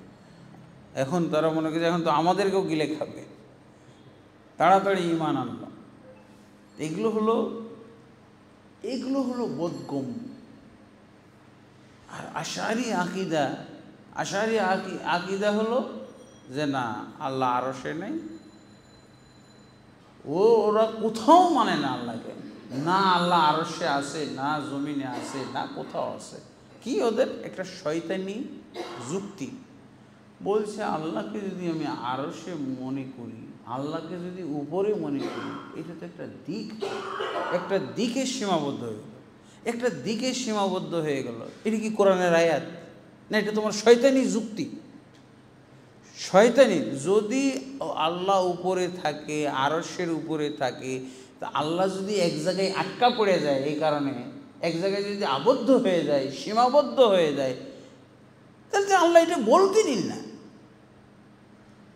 সীমাবদ্ধতার ঊর্ধ্বে। আর আল্লাহর জন্য তো দিক একটা সাব্যস্ত করতে হবে, এটা আল্লাহর আকবরিয়াতের সাথে সম্পর্কযুক্ত। আল্লাহ আকবর বলি না, আল্লাহ সবচেয়ে বড়। আর একটা কথা হল আল্লাহ সবচেয়ে ঊর্ধ্বে, সব কিছুর ঊর্ধ্বে আল্লাহ, এই দিক সাব্যস্ত করতেই হবে। এটা হলো আল্লাহর বড়ত্বের সাথে সম্পর্কযুক্ত। আল্লাহ নিচে, আল্লাহ সর্বত্রে বিরাজমান, এগুলো বলা যাবে না। আল্লাহ সবার ঊর্ধ্বে, সবার উপরে, এটা হলো আল্লাহর আকবরিয়াতের সাথে সম্পর্কযুক্ত। আর এখানেই ওদের প্রশ্ন, আল্লাহ সীমাবদ্ধ হয়ে গেল, তাহলে কি করব? তাই আয়াতগুলো কারেকশন করতে হবে। নাউজুবিল্লাহ। এরপরে এখানে কি হলো, আমরা যেগুলো পড়ি কি হলো, মাকড়সা জাল বানাই দিল, আর কবুতরে ডিম পাড়ল। হ্যাঁ, এগুলো সব বাজে কথাবার্তা, এগুলো কোনো সহি বর্ণনায় পাওয়া যায় না। এগুলো হলো বক্তাদের বর্ণনা, বরং এখানে সহি একটি হাদিস এসেছে, আল্লামা আলবানী রহমতুল্লাহ আলাই সহি বলেছেন, সেটা হলো ফিরিস্তারা ডানা দিয়ে ঢেকে দিয়েছিল। ফিরিস্তার ডানা আমরা দেখিনি। আমরা যে এলেম অর্জন করতে এসেছি, আমাদের যারা এলেম অর্জন করতে আসে মসজিদে বা মাদ্রাসায়, তাদের রাস্তায় ফিরিস্তারা ডানা বিছাই দেয়, আমরা দেখি। কিন্তু ফিরিস্তা যেই উদ্দেশ্যে ডানা দিয়ে ঢেকে দিয়েছিলেন এই গুহার মুখটা, এই জন্য কাফেররা দেখতে পায় না। এটা হলো আসল সমাধান। এই হাদিস আর খুঁজে পাই নাই ওই কবুতরের ডিম আর ওই যে মাকড়সার জাল, এগুলো নিয়ে এগুলো কথা আমরা বলে থাকি। এরপরে যখন তালাশ করাকরি শেষ, মোটামুটি মক্কার আশপাশে মোটামুটি সবাই মানে এখন শান্ত, সবারই বোঝা হয়ে গেছে, আর খুঁজে পাওয়া যাবে না। এতদিন মনে হয় মদিনায় চলেই গেছে। এই অবস্থায় তখন ওই আব্দুল্লাহ বিন উরাইকিত আল-লাইসি, এই লোকটা তখন ঘোড়া নিয়ে বের হয়েছিল। গুহাতে যেহেতু বলা আছে 3 রাতের পর তুমি ঘোড়া নিয়ে এখানে থাকবে। আর এর মধ্যে তো আবু বকর রাদিয়াল্লাহু আনহু ছেলে আব্দুল্লাহ, তিনি তো বার্তা বহন করতেছে। রাতে উনি যায়, রাতের বেলা যায়, আর ফজরের টাইমে উনি আবার মক্কায় ফিরে আসে। লোকেরা মনে করে ও তো মক্কাতেই আছে। রাতের বেলায় যায়, সারাদিন কি ঘটলো মক্কায়, কোন পর্যায়ে কোন পরিস্থিতি আছে, এইগুলো জানিয়ে আসে গুহার আল্লাহ রাসূল সাল্লাল্লাহু আলাইহি ওয়াসাল্লামকে। আর আল্লাহ রাসূল আবু বকর রাদিয়াল্লাহু আনহুর একজন চাকর ছিল, সে আবার ও ছাগলের পাল নিয়ে যেত। ওই মরুভূমি অঞ্চলে তো রাতের বেলায় ছাগল চড়ায়, কারণ দিনের বেলায় খুব গরম তাপ। তো উনি আবার ওই রাতের বেলায় ছাগল নিয়ে যাইতেন। ওখানে 2টা কাজ হইতো, ছাগল চড়ানো হইতো আর দুধ পান করানো হইতো। তারা তো দুধের উপরেই থাকতো, খেজুর, দুধ পান, এইগুলো দুধ পান করায় আসতো, ছাগলের দুধগুলো খাওয়াই দিত। আর আরেকটা কাজ করতো, যে আবু বকর রাদিয়াল্লাহু আনহুর ছেলে আব্দুল্লাহ বিন আবি বকর, উনি যে রাতের বেলা যাচ্ছে, এই যে 200 উট পুরস্কার যারা নেওয়ার জন্য খুঁজতে, ওরা তো সব, আর আরবদের তো একটা হলো বুদ্ধি ছিল, কাউকে খুঁজে বের করার বুদ্ধি হলো তার পদচিহ্ন দেখে। পদচিহ্ন তো আব্দুল্লাহ তো প্রতি রাত্রেই যায়, প্রতি রাত্রে তো পদচিহ্ন দেখে হয়তো অনেকে ফলো করতে পারে। তো এই আবু বকর রাদিয়াল্লাহু আনহুর যে চাকর, তার নাম হলো আমের বিন ফুহাইরা। এই আমের বিন ফুহাইরা ছাগলের পাল, আবু বকরের ছেলে চলে যেত আর ওই রাস্তা দিয়ে ছাগলের পাল নিয়ে চলে যেত, সব পদচিহ্ন নিশ্চিহ্ন করে দিত, সব ছাগলের পায়ের চিহ্ন দেখত। এটা ছিল উপকারিতা, কত বিচক্ষণতার। সেই যুগেও দেখেন গোয়েন্দাগিরি এবং গোয়েন্দাদেরকে মানে কিভাবে বিভ্রান্ত করা যায়, সেই বুদ্ধিও রাসূলুল্লাহ সাল্লাল্লাহু আলাইহি ওয়াসাল্লাম আবু বকর রাদিয়াল্লাহু আনহু এবং তার পরিবার গ্রহণ করেছিলেন। এবং ফজরের পরে উনি চলে আসেন। ফজরের পর ওই ছাগলের পাল নিয়ে আবার চলে আসে, ওই রাস্তা দিয়ে পরে ওই পদচিহ্ন ভ্যানিশ করে দেয়। এইভাবে 3 দিন তারা যাতায়াত করেছে, খবরাখবর দিয়েছে। তো এই খবরটাও দিয়ে দিয়েছিল আবু আবদুল্লাহ যে এখন তালাশ করা খুবই দুর্বল হয়ে গেছে, অনেকে এখন বঞ্চিত, যে না আর পাওয়া যাবে না। তখন আবদুল্লাহ বিন উরাইকিত এই 2 ঘোড়া নিয়ে পাহাড়ের কাছে এসে উপস্থিত, পাহাড়ে তারপরে নেমে আসলো। তাহলে দেখেন, কাফের হলেও সেই যুগের লোকদের একটা ওয়াদা, চুক্তি মূল্যায়ন করত, ওয়াদা মূল্যায়ন, প্রতিশ্রুতি। মোহাম্মদ এবং আবু বকরকে সে তার সাথে চুক্তিবদ্ধ হয়েছে একটা মজুরি। হয়তো তখন এই যে 200 উটের পুরস্কার ঘোষণা তখন হয় নাই, কিন্তু 200 উটের পুরস্কার ঘোষণা কখন হলো? যখন বাড়িতে পাওয়া গেল না, যখন আবু জাহাল সরাসরি নেতৃত্ব দিচ্ছে, মোহাম্মদকে হত্যা করার নেতৃত্ব সরাসরি দিচ্ছে, কিন্তু বাড়িতেই তো নাই। এখন তো আবু জাহালের নাগালের বাইরে। এখন পুরস্কার ঘোষণা করলো 200 উট, 2 জনকে জীবিত বা মৃত যে অবস্থায় নিয়ে আসো 200 উট। এখন তো ঘটনা মোড় ঘুরে গেছে। আবদুল্লাহ বিন উরাইকিত মোহাম্মদ সাল্লাল্লাহু আলাইহি ওয়াসাল্লাম এবং আবু বকরকে মদিনায় পৌঁছে দিয়ে যে পারিশ্রমিকটা পাবে সেটা কতটুকু? এটা কি 100 উটের সমান হবে? খুব জোর হয়তো 10 উটের মতো হইতে পারে, কিন্তু তারপরও চুক্তি ভঙ্গ করে নাই কাফের। কিন্তু তারা অনেকগুলো বিষয় ছিল, যেমন আজকেও আমাদের এই বর্তমান বিশ্বে দুনিয়াতে শান্তি, দেশে শান্তি বিরাজ হোক, এইটা যারা চায় তারা কিন্তু এটা মানবিক কারণে, এটা পৃথিবীটাকে সুন্দরভাবে ভোগ করার কারণেই কিন্তু প্রতিশ্রুতি রক্ষা করতে হয়। ইউরোপ আমেরিকাতে নাকি, ইউরোপ আমেরিকার থেকে আমরা শুনি যে তারা কাফের, কিন্তু তারা প্রতিশ্রুতি রক্ষা করে, ওয়াদা রক্ষা করে, তারা পণ্যের কোয়ালিটি ঠিক রাখে, হ্যাঁ, চুক্তি ঠিক রাখে। এগুলো হলো মুসলমানদের কাজ। অথচ মুসলমান আজকে হয়ে গেছে ধোঁকাবাজ। যথার্থই বলেছেন একজন চিন্তাবিদ, সে কি বলছে যে আমি এশিয়াতে মুসলমান দেখেছি কিন্তু ইসলাম নাই, আর ইউরোপ আমেরিকায় ইসলাম দেখা যায় কিন্তু মুসলমান নাই। হ্যাঁ, মুসলমান আছে কিন্তু ইসলাম দেখা যাচ্ছে না। এই হলো অবস্থা। আমাকে একজন বলল যে এক বাঙালি তার কলিগের সাথে জাপানে ট্রেনে ওঠার সময় দেখা হয়ে গেছে। তোর কলিগ কী করলো, সাইকেলটা চালায় এসে স্টেশনের এক জায়গায় রেখে দিয়ে ও চলে গেছে। ওই বাঙালিও বল, এই তুমি সাইকেলে তালা দাও নি তো, তালা দাও।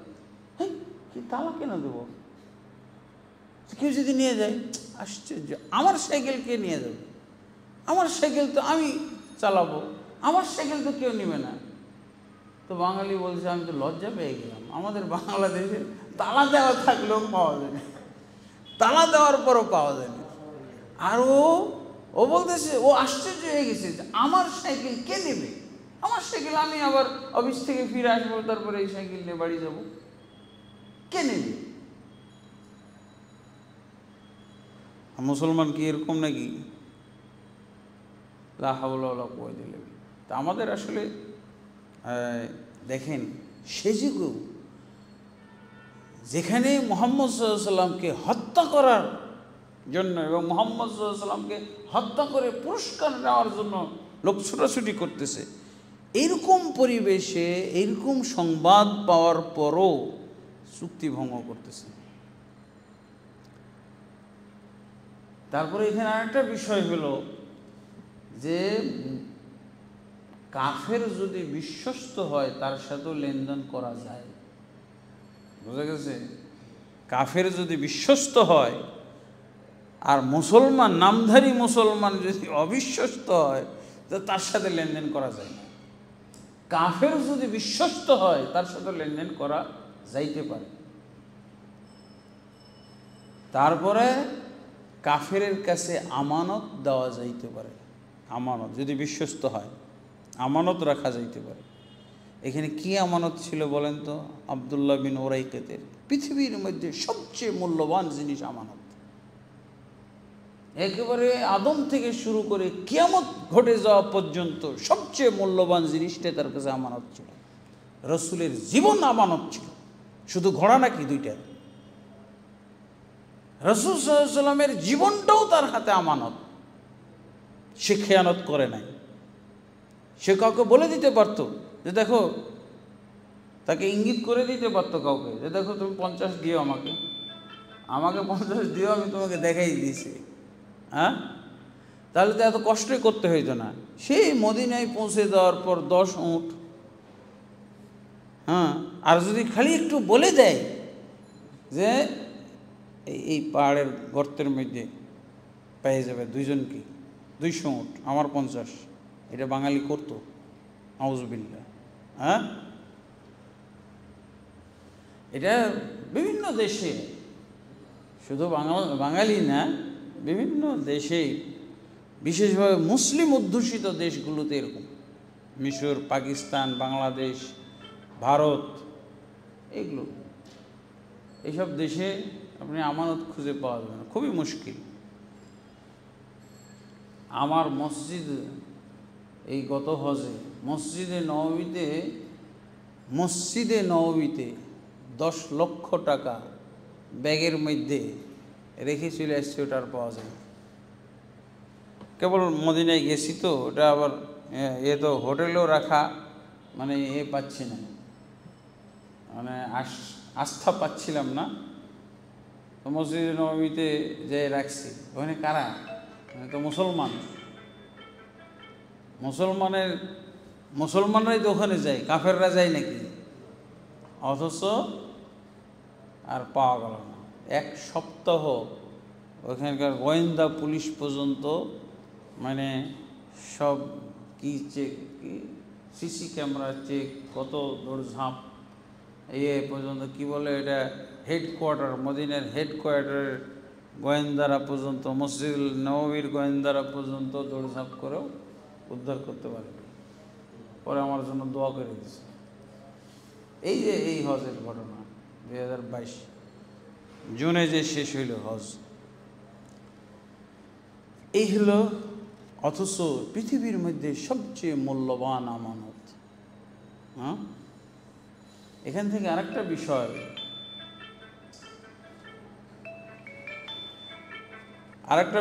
এটা যে কাফের, মুসলমান কি কাফের সহযোগিতা নিতে পারে? একটা বিষয় আছে না, মুসলমান কি কাফের সহযোগিতা নিতে পারে কিনা? আমাদের দেশের খারেজি কতগুলো, এখানে খারেজি চিনবেন, তাও খারেজি চিনারও একটা পয়েন্ট এটা। খারেজি তাদের বক্তব্য হলো, হ্যাঁ, কিসের কাফের সহযোগিতা? আল্লাহ, আবু বকর রাদিয়াল্লাহু আনহু মদিনায় যাবেন, কিন্তু মদিনায় যাওয়ার রাস্তাঘাট মুসলমানদের মধ্যে এরকম অভিজ্ঞ, এরকম পারদর্শী রাস্তাঘাট সম্পর্কে জানতেন না, যে কোনো মুসলমান রাস্তাঘাট সম্পর্কে এত অভিজ্ঞ, এত পারদর্শী, এটা জানতেন না। যার জন্য ওই কাফেরকেই ভাড়া নিয়েছিলেন। যদি মুসলমান দ্বারা আমার সহযোগিতাটা, আমি যেই বিষয়ে সহযোগিতা চাই, আমি যেই বিষয়ে উপকারটা চাই, যদি মুসলমানের মধ্যে এটা না পাওয়া যায়, আমি কাফের থেকেও নিতে পারি। যারা কড়াকড়ি করে যে না, কাফের সহযোগিতা আমি নিতে পারবো না, এরাই হল খারেজি। যদি বলে যে না, ওদের সাথে সবসময় শত্রুতাই থাকবে, বৈরিতাই থাকবে, তাদের সাথে কোনো সম্পর্ক থাকবে না। সম্পর্ক কিসের থাকবে না? সম্পর্ক অন্তরের সম্পর্ক থাকবে না। ইমানের ছাড় দেওয়ার ক্ষেত্রে কোনো সম্পর্ক থাকবে না। বন্ধু, আমি তোমার সাথে সম্পর্ক রাখছি, আমি তোমার পূজাও করে দেবো, আর তোমার সাথে যতক্ষণ থাকবো তখন ইবাদত বন্দেগীও করবো না, কোনো সমস্যা নেই। এইটা হলো ইমান হারার সম্পর্ক, ইমান সম্পর্ক নষ্ট করা। কিন্তু আমার ইমান, ইবাদত বন্দেগী সব কিছু ঠিকঠাক রেখে আমার লাভ, আমার উপকারিতা নিশ্চিত করে আমি যদি কাফেরের সহযোগিতা নিতে পারি, এতে ইসলামের বাধা নেই। আছে? কি বুঝলেন এই ঘটনা থেকে? খালি কি আমরা নবীর চরিত্রই পড়বো, নবীর চরিত্র থেকে শিক্ষা নিতে পারি না? মুসলমান যারা মক্কাতে ছিল তখন মুসলমানদের মধ্যে এইরকম অভিজ্ঞ ব্যক্তি পাওয়া যায় নাই, শুধু এই কাফেরকেই পাওয়া গেছে, আবদুল্লাহ বিন উরাইকেতকে পাওয়া গেছে। তা আবদুল্লাহ বিন উরাইকেতকেই নিয়েছে, আর সে যদি বিশ্বস্ত হয়, বলা গেছে অনেক সময় এখন দেখা যায় যে অনেক মুসলমান, নামধারী মুসলমান, সে বিশ্বস্ত না, আপনাকে বিপদে ফেলেছে, আপনাকে বিপদে ফেলবে। যেই কাফের চুক্তি ঠিক রাখে, এই জন্য তো সাহাবায়ে কেরাম, যে ইহুদিদের বসবাস ছিল মদিনায়, এটা একটা খারিজি মদিনায়, তাহলে এটা হলো খারিজি চিন্তা, যে আমি কখনোই কোনো ইসলামের স্বার্থে কাফেরকে আমি ব্যবহার করতে পারি। ইসলাম নষ্ট করার জন্য কোনো কাফের ব্যবহার করা যাবে না, কাফেরের সাথে সম্পর্ক রাখা যাবে না। ইসলামের লাভের কারণে কাফেরের সাথে সম্পর্ক রাখা যাবে। আর খারিজি যারা, তারা বলছে কিসের, সম্পর্ক রাখাই যাবে না। এই জন্য একটা বিষয় হলো, আলেম ওলামারা ফতোয়া দিল, যখন কুয়েত দখল করে ফেললো, কে? সাদ্দাম যখন কুয়েত দখল করলো, আর সিদ্ধান্ত নিল কুয়েত দখল করতে 3 ঘন্টা লাগছে, সৌদি আরবের জন্য বাজেট 1 সপ্তাহ, 1 সপ্তাহে দখল করবে।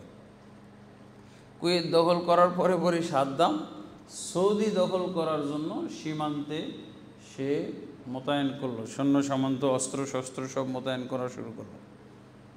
আমরা তখন তো ইয়েতে ছিলাম, মদিনায় লেখাপড়া করতাম, এগুলো তাজা তাজা খবর শুনতেছি।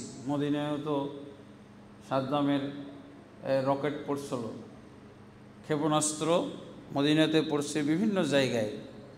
ও তো তখন সিদ্ধান্ত আলেম ওলামা, এখন মুসলমান, সাদ্দামকে তো শক্তিশালী করছে কি? সৌদি আর কুয়েত। এই সৌদি কুয়েত মিলে সাদ্দামকে শক্তিশালী করছে। কারণ কি? ওই যে ইরানের সাথে যুদ্ধের সময় অস্ত্র শস্ত্র যা কিছু লাগে, টাকা পয়সা অস্ত্র শস্ত্র দিয়ে তাকে শক্তিশালী করে ফেলেছে, কঠিন শক্তিশালী।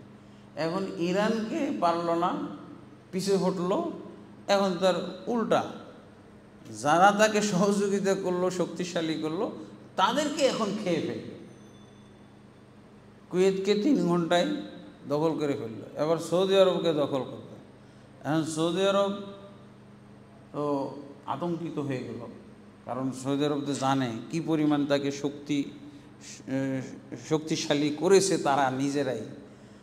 সেই শক্তিটা সেই ইরানের বিরুদ্ধে না কাজে লাগে, এখন আমরা সহযোগিতা করে শক্তিশালী আমাদের বিরুদ্ধে শুরু করব। এখন এমন পরিস্থিতি, পাকিস্তানের সাথে পরামর্শ, বাংলাদেশের সাথে পরামর্শ, ইসলামী রাষ্ট্রগুলোর সাথে পরামর্শ করে, এই দাও সৈন্য সামন্ত দাও, আমাকে সাহায্য করো, ওই যে সাদ্দাম তো দখল করে নিতে চাচ্ছে, এই যে সৈন্য সামন্ত মোতায়েন করে করতেছে, 1 সপ্তাহের মধ্যে দখল করবে গোটা সৌদি আরব। এই যে এগুলো লেন্দি প্রসেস, আবার কেউ একমত হবে, কেউ দ্বিমত হবে, কয়জন পক্ষে আসবে, কয়জন পক্ষে আসবে না, এই করতে মাস চলে যাবে, এর মধ্যে তো কাম ফাইসালা। এখন আমেরিকা সৈন্য ভাড়া দিচ্ছে, ভাড়া দিলেই ও আন্তরিকতার সাথে কাজ করবে, ভাড়া পাবে, আন্তরিক। সৈন্যদের বেতন দিতে হবে, তাদের অস্ত্র শস্ত্রের জন্য পয়সা দিতে হবে, পরে তাহলে তারা জিতে দিবে। তাহলে সাদ্দামকে এই পর্যায়ে এখন আলেম ওলামাদের সাথে পরামর্শ করলো। আলেম ওলামারা এই সব দলিলের ভিত্তিতে তখন জায়েজ ফতোয়া দিল যে হ্যাঁ এই মুহূর্তে, কারণ সাদ্দাম তো এমনিই তো কমিউনিস্ট মার্কা লোক, কমিউনিস্ট মানে বাথ পার্টির, সে বাথ পার্টির প্রতিষ্ঠাতা না, বাথ পার্টি মানে আধুনিক কমিউনিস্ট পার্টি, নাউজুবিল্লাহ। তার পতাকাতে কি লেখা ছিল জানেন? আরবি ভাষায়, আমান্না বিল বা'থি রাব্বান লা রাব্বা সিওয়াহু, আমরা প্রগতির প্রতি ঈমান আনলাম, প্রগতি ছাড়া কোনো রব নাই।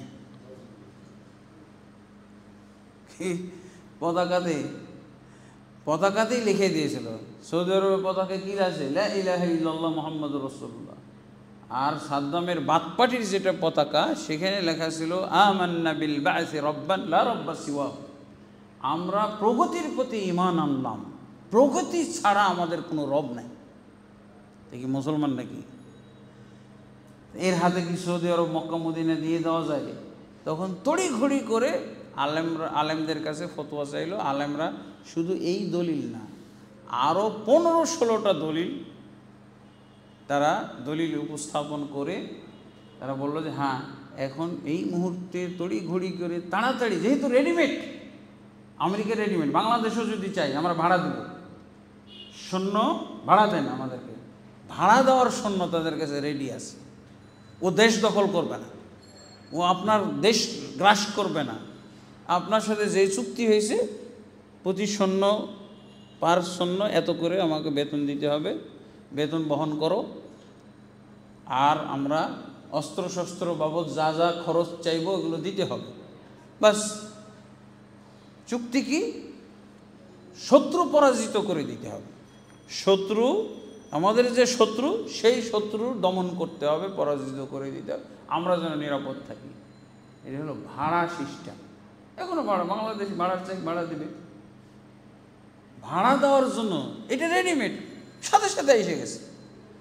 এগুলো দৌড়ঝাঁপ করতে করতে হ্যাঁ, আমাদের বাংলাদেশই তো, আমরা বাংলাদেশের মুসলমানরা ঈমান আনছিল সাদ্দামের উপরে, বাপের বেটা সাদ্দাম, সব গেঞ্জিতে সাদ্দামের ছবি, একটা মোনাজাতেরও ছবি দেখা যেত। আমরা তো ওখানে থাকতাম, মদিনা ইউনিভার্সিটির ছাত্র। আমি মদিনা ইউনিভার্সিটির ছাত্র। ও তো এলো পাথাড়ি, যখন আমেরিকার সৈন্য এসে গেল তখন তো এলো পাথাড়ির মাথা খারাপ হয়ে গেছে, উল্টা পাল্টা যেখানে সেখানে খালি কি বলে ক্ষেপণাস্ত্র মারে। মদিনা তো মারছে, রিয়াদের রাজধানীতে তো মারছেই, মক্কাতে মারছে, বুঝেছেন? ও তো পাগল হয়ে গেছে। এখন এদিকে আমাদের এমন অবস্থা, আমরা এখন কি গ্যাস মারবে নাকি, গ্যাসের অস্ত্র ছাড়বে সৌদি আরবের উপরে। মদিনা ইউনিভার্সিটি ওই যে আন্ডারগ্রাউন্ড, এইটা রেডি করলো, ছাত্ররা সব আন্ডারগ্রাউন্ডে চলে যাবে, উপরে আর থাকা যাবে না, আন্ডারগ্রাউন্ডে। আর গ্যাস থেকে কিভাবে বাঁচা যাবে, মুখোশ, এগুলো সব বিতরণ শুরু হয়ে গেলো। ছুটি দিয়ে দিল, তোমরা যে যেভাবে পারো যাও, যে যারা পালাইতে পারবে না তাদের জন্য এই যে আন্ডারগ্রাউন্ডে মাটির নিচে যে, হ্যাঁ, এটাতে তোমরা ছাত্রদের থাকার ব্যবস্থা করো। বুঝেছেন কি এক বিপদ। আর এদিকে 3-4-5 মাস যাবৎ, সে বছরে আমি প্রথম গেছি মদিনা ইউনিভার্সিটিতে, আমার বাড়িতে তো কান্নাকাটি, কোনো চিঠি পত্র, কোনো যোগাযোগই নাই। আর বাড়িতে তো মনে করছে যে মারাই গেছে। যে ক্ষেপণাস্ত্র আর যে সব অস্ত্র শস্ত্র, গ্যাস মারবে, কি করবে, সবকে ধ্বংস করবে, কান্নাকাটি শুরু করে দিয়েছে। তো প্রথম আসলাম তো, আর এটাই তো প্রথম আমার প্লেনেও চড়া। আর এর আগে আমার খালা তো বলা শুরু করলো, ওই যে প্লেনে উঠাই দিয়ে গেল খালা, ওনার কোনো পুত্র সন্তান নেই, আমরাই পুত্র সন্তান, খুব আদর করত। তো উনি মা আর খালা দুজন এসে বিদায় দিয়ে গেছে। এখন ওই খালা বলছে ওটা বিমান না, ওটা বেঈমান, আমার সন্তান খেয়ে ফেললো। চোখে দেখতে দেখতে কোথায় হারিয়ে গেল, তার পাওয়া আর কোনো সন্ধান নেই। ওরা বেঈমান, ওরা বিমান না, ওরা বেঈমান, ওরা আজরাইল। গ্রামের মানুষ এই হলো অবস্থা। আমরা ভুক্তভোগী ওখানে। কি টেনশন, কি ভয় ভীতির মধ্যে বসবাস করতেছি। আলহামদুলিল্লাহ কিছুদিনের মধ্যে তো সাদ্দামকে কি বলে পিছু হটানো গেল, তাকে পরাজিত করা হলো। এই যে বিষয়গুলো, এটা কি, এটা আরও 17টা বহুত দলিল আছে। যেমন দেখেন যে এটা বাস্তবতা, ইসলাম যে কোনো বাস্তবতা তো স্বীকার করে, অবাস্তব কোনো জিনিস স্বীকার করে না। অবাস্তবতার ধর্ম ইসলাম না। সবচেয়ে দামি জিনিস আমানত থাকলো কার কাছে? দুনিয়াবি জিনিস। ঘোড়া 2টা রাখা হলো, মোহাম্মদ এবং আবু বকরের জীবন তার কাছে জমা রাখা হলো। চাইলে সে এই জীবন ধ্বংস করে দিতে পারে, আর চাইলে সে জীবন রক্ষা করতে পারে। এত বড় আমানত। তো এই যে বিষয়গুলো আমাদের সব দলিল ঘাঁটা দরকার। আমরা শুধু আবেগের উপর দিয়ে কথা বললে হবে না, আবেগ দিয়ে কোনো ফয়সালা করলে হবে না। আমাদের দলিলের ভিত্তিতে আমাদের কথা বলতে হবে, দলিলের ভিত্তিতে সিদ্ধান্ত এবং ফয়সালা দিতে হবে। তো এটা তো এরপরে হিজরতের পথ শুরু হইল।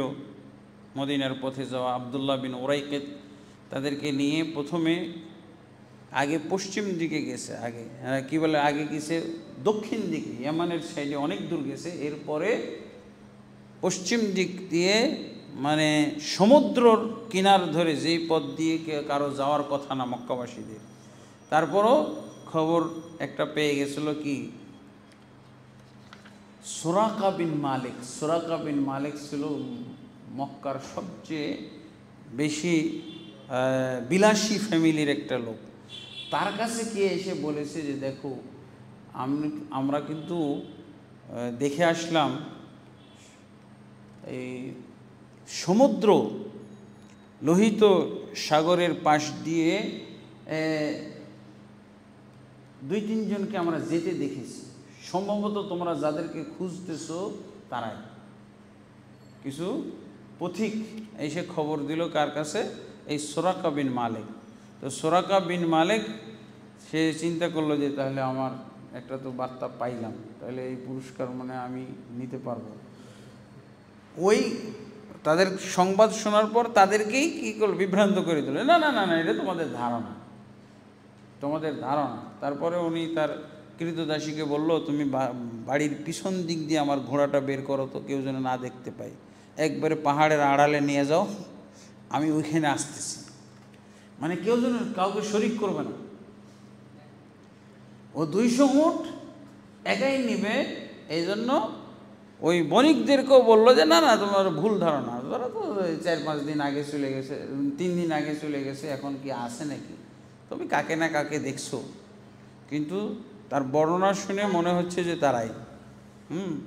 তারপরে উনি এরকম কৌশল করে ঘোড়ায় উঠে, তার খুবই দ্রুতগামী ঘোড়া ছিল, ডাবল দৌড়, মানে ঘোড় দৌড় শুরু হইলে সুরাকা বিন মালিকের আগে কারো ঘোড়া যাবে না। তো এই সুরাকা বিন মালিক তখন ছুটলো ওই রাস্তায় গিয়ে পেয়েও গেছে। আল্লাহ রাসূল সাল্লাল্লাহু আলাইহি ওয়াসাল্লাম এবং আবু বকরকে দেখে ফেলেছে। দেখে ফেলার পর সে তো তীর তাক করতেছে আল্লাহ রাসূল, কারণ তার তো জীবিত নেওয়ার দরকার নেই, মৃত অবস্থায় পাইল। মৃত অবস্থার পরে তখন লাশ পালাই দিয়ে গেল, ঘোড়াতে করে নিয়ে চলে যাবে লাশ, এই জন্য তীর তাক করেছে। আর আবু বকর রাদিয়াল্লাহু আনহু, আল্লাহ রাসূল সাল্লাল্লাহু আলাইহি ওয়াসাল্লাম শুধু সামনেই যাচ্ছে না, আর আবু বকর রাদিয়াল্লাহু পিছনে পিছনে খেয়াল করতে করতে চতুর্দিক দেখতে দেখতে, আমি এর আগে তো বলছিলাম ঘটনা যে আবু বকর রাদিয়াল্লাহু আনহু সেই দিন 4 আবু বকরে পরিণত হয়েছিল। আল্লাহ রাসূল সাল্লাল্লাহু আলাইহি ওয়াসাল্লামকে রক্ষা করার জন্য একাই 4 আবু বকরের কাজ করেছিলেন। কীভাবে? এটা রুহুল মানির মধ্যে ঘটনাটা এসেছে। যখন যাচ্ছিলেন তখন আবু বকর রাদিয়াল্লাহু আনহু একবার সামনে যাচ্ছে, একবার পিছনে, একবার ডানে, একবার বামে। তা আল্লাহ রাসূল জিজ্ঞেস করলেন যে আবু বকর, আপনি এইভাবে কেন যাচ্ছেন? সোজা যাইতে পারেন না আমার মতো? তখন উনি বলেন, ইয়া রাসূলুল্লাহ, আমি যখন আশঙ্কা করি যে এই সামনে একটা ঝোপঝাড় দেখা যাচ্ছে, ঝাউ গাছ দেখা যাচ্ছে, একটা টিলা দেখা যাচ্ছে, তা আমার আশঙ্কা হয় যে এইখানেই মনে হয় শত্রু লুকিয়ে আছে, আপনাকে মেরে ফেলবে, তীর মারবে। তখন আমি সামনে যাই আপনার ঢাল হওয়ার জন্য। আর যখন আমি দেখি যে পিছন দিকে একটা কি যেন দেখা যাচ্ছে, ওইখানে মনে হয় কোনো শত্রু লুকিয়ে থাকতে পারে, তখন আমি পিছনের দিকে যাচ্ছি। ডান দিকে, পিছনের ডান পাশে বাম পাশে কোনো টিলা দেখলে, কোনো ঝোপঝাড় দেখলে আমি তখন পিছনে চলে যাই, যে ওখান থেকে যদি তীর মারে কেউ। আমি যখন দেখি ডান দিকে একটা কোনো ঝোড়ঝাপ বা ঝাউ গাছ বা কিছু একটা জঙ্গল টিলার মতো, আমার ভয় হয় যে ওখানে কোনো শত্রু লুকিয়ে আছে, তখন আমি ডান দিকে যাই আপনাকে রক্ষা করব। যখন এরকম দৃশ্য আমি বাম দিকে দেখি, তখন বাম দিকে যাই। একাই আবু বকর 4 আবু বকরের কাজ করছে। আল্লাহু আকবার। তা আবু বকর রাদিয়াল্লাহু দেখে ফেলেছেন যে সুরাকা বিন মালিক তীর তাক করতেছে। তখন আল্লাহ রাসূল সাল্লাল্লাহু আলাইহি ওয়াসাল্লামকে বললেন, ইয়া রাসূলুল্লাহ, এই তো এখনই মনে হয় আমরা শত্রুর হাতে ধরা পড়ে গেলাম, আক্রান্ত হয়ে গেলাম। তো একই কথা বলেছিলেন যে লা তাহজান ফাইন্নাল্লাহা মা'ানা, তুমি ভয় পেও না, আল্লাহ আমাদের সাথে আছেন। তো সুরাকা বিন মালিকের ঘোড়ার পা 2টা মাটিতে গেড়ে গেল। সহিহ বুখারীর হাদিস। ঘোড়ার সামনের হাত বলা হয়েছে, এটাকে হাত বলা হয়েছে, সামনের হাত 2টা ডেবে গেছে। তারপর সে সুরাকা বিন মালিক নেমে পড়েছে ঘোড়া থেকে।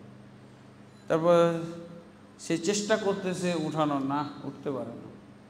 পরেও বুঝে ফেলছে যে আল্লাহ রাসূল সাল্লাল্লাহু আলাইহি ওয়াসাল্লাম মুহাম্মদের বিরুদ্ধে আমি এই অ্যাকশন নেওয়ার কারণে আমার বিরুদ্ধে আল্লাহ এই অ্যাকশনটা নিছে।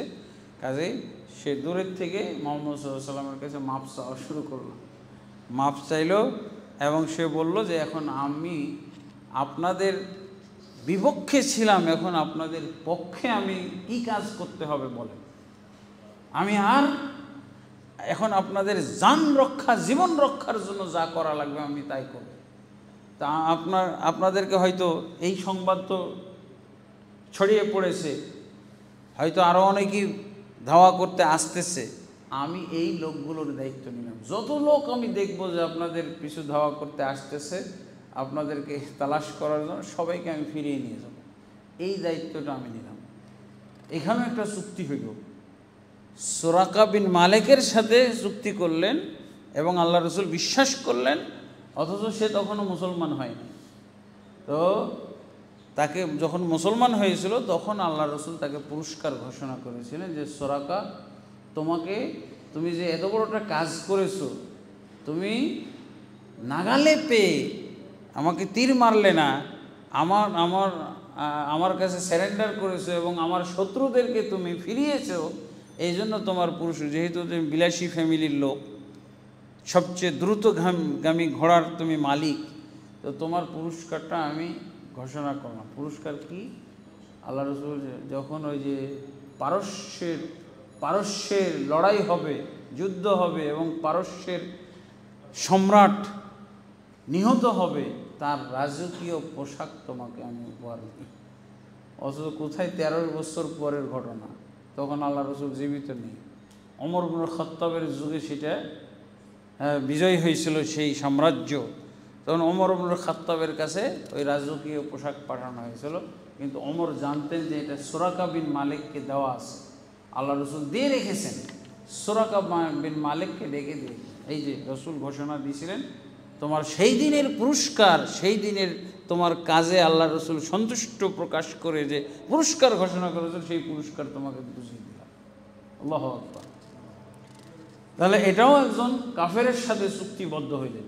তারপরে রাসূলুল্লাহ সাল্লাল্লাহু আলাইহি ওয়াসাল্লাম যখন হুনাইনের যুদ্ধ, মক্কা বিজয়ের তো যুদ্ধ হয় নাই, মক্কা বিজয়ের সময় যুদ্ধ হয় নাই, সবাই স্যারেন্ডার করেছে, মুসলমান হয়ে গেছে। আর যারা স্যারেন্ডার করে নাই, মুসলমান হয় নাই, তারা পালিয়ে গেছিল। পালিয়ে যে হুনাইন এলাকায় স্থান নিয়েছিল। হাওয়াজেন এবং সাকিব গোত্রের সাথে যখন যুদ্ধ হয় হুনাইনে, তখন এই মক্কা বিজয়ের যুদ্ধটা ওই জায়গায় হয়েছিল। বিশাল বাহিনী নিয়ে কাফেররা প্রতিশোধ নেওয়ার জন্য, মক্কার কাফেররা প্রতিশোধ পরায়ণ, আর ওইদিকে হুনাইন এলাকার এরা তো আতঙ্কিত যে মক্কা দখল করে নিল, হুনাইন তো অন্টুর ব্যাপার। তো এই জন্য মুহাম্মদের বিরুদ্ধে বিরাট বাহিনী গঠন করতে হবে এবং কঠিন প্রস্তুতি নিতে হবে। এই সময় আল্লাহ রাসূল সাল্লাল্লাহু আলাইহি ওয়াসাল্লাম কী করলেন, কৌশলটা দেখেন। ওখানে অস্ত্র ব্যবসায়ী উমাইয়া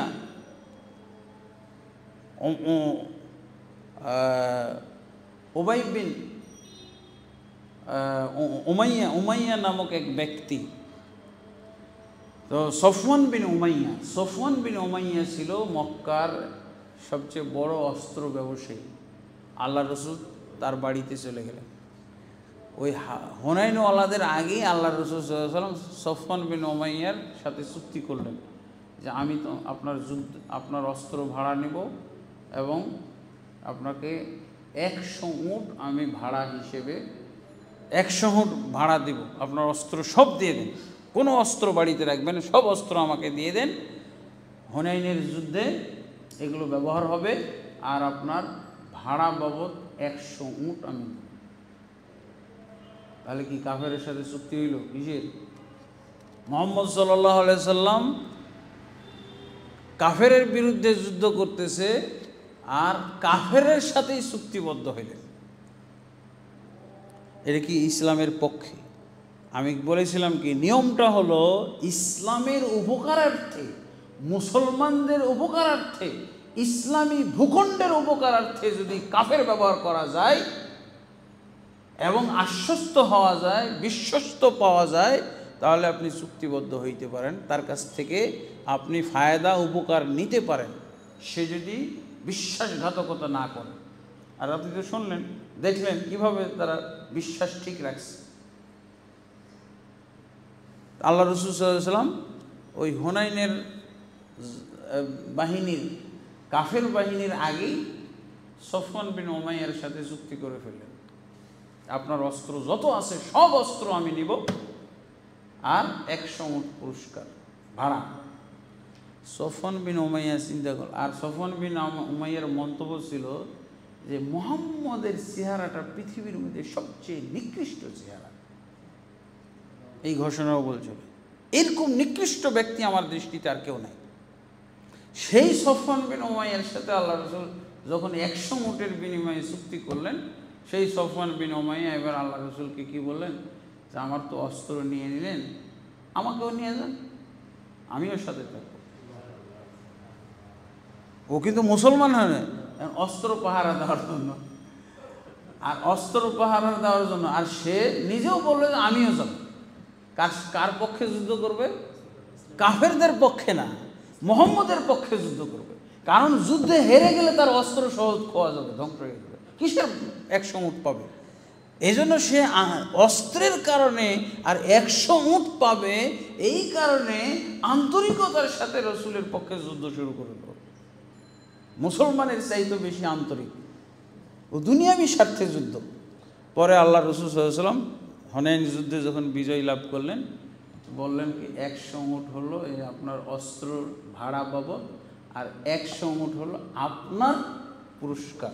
আপনি যে সশরীরে আমাদের পক্ষে যুদ্ধ করেছেন, এই জন্য আপনার পুরস্কার হলো 100 উট।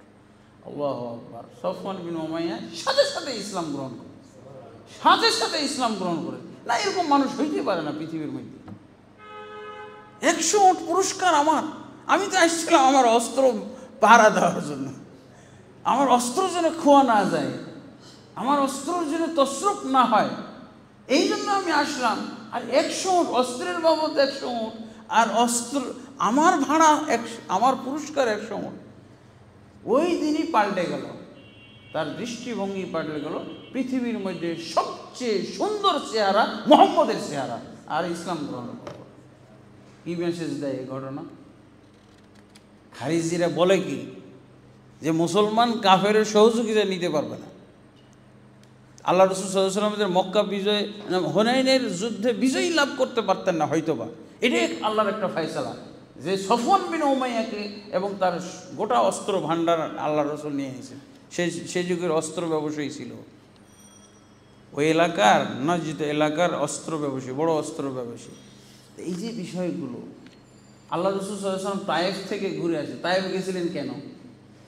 চাচা যখন মারা গেল, চাচা আবু তালেব কি মুসলমান ছিল না কাফের?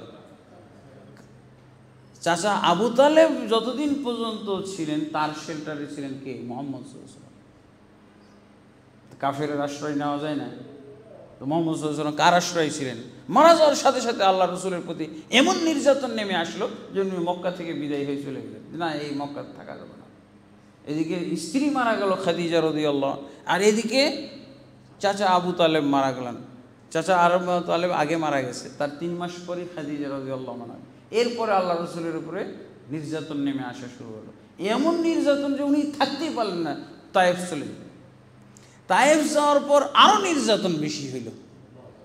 ওখানে 1 সপ্তাহ মতো ছিলেন, সেখানে খালি নির্যাতনের উপর তার বিফল অবস্থায় ফিরে আসলেন।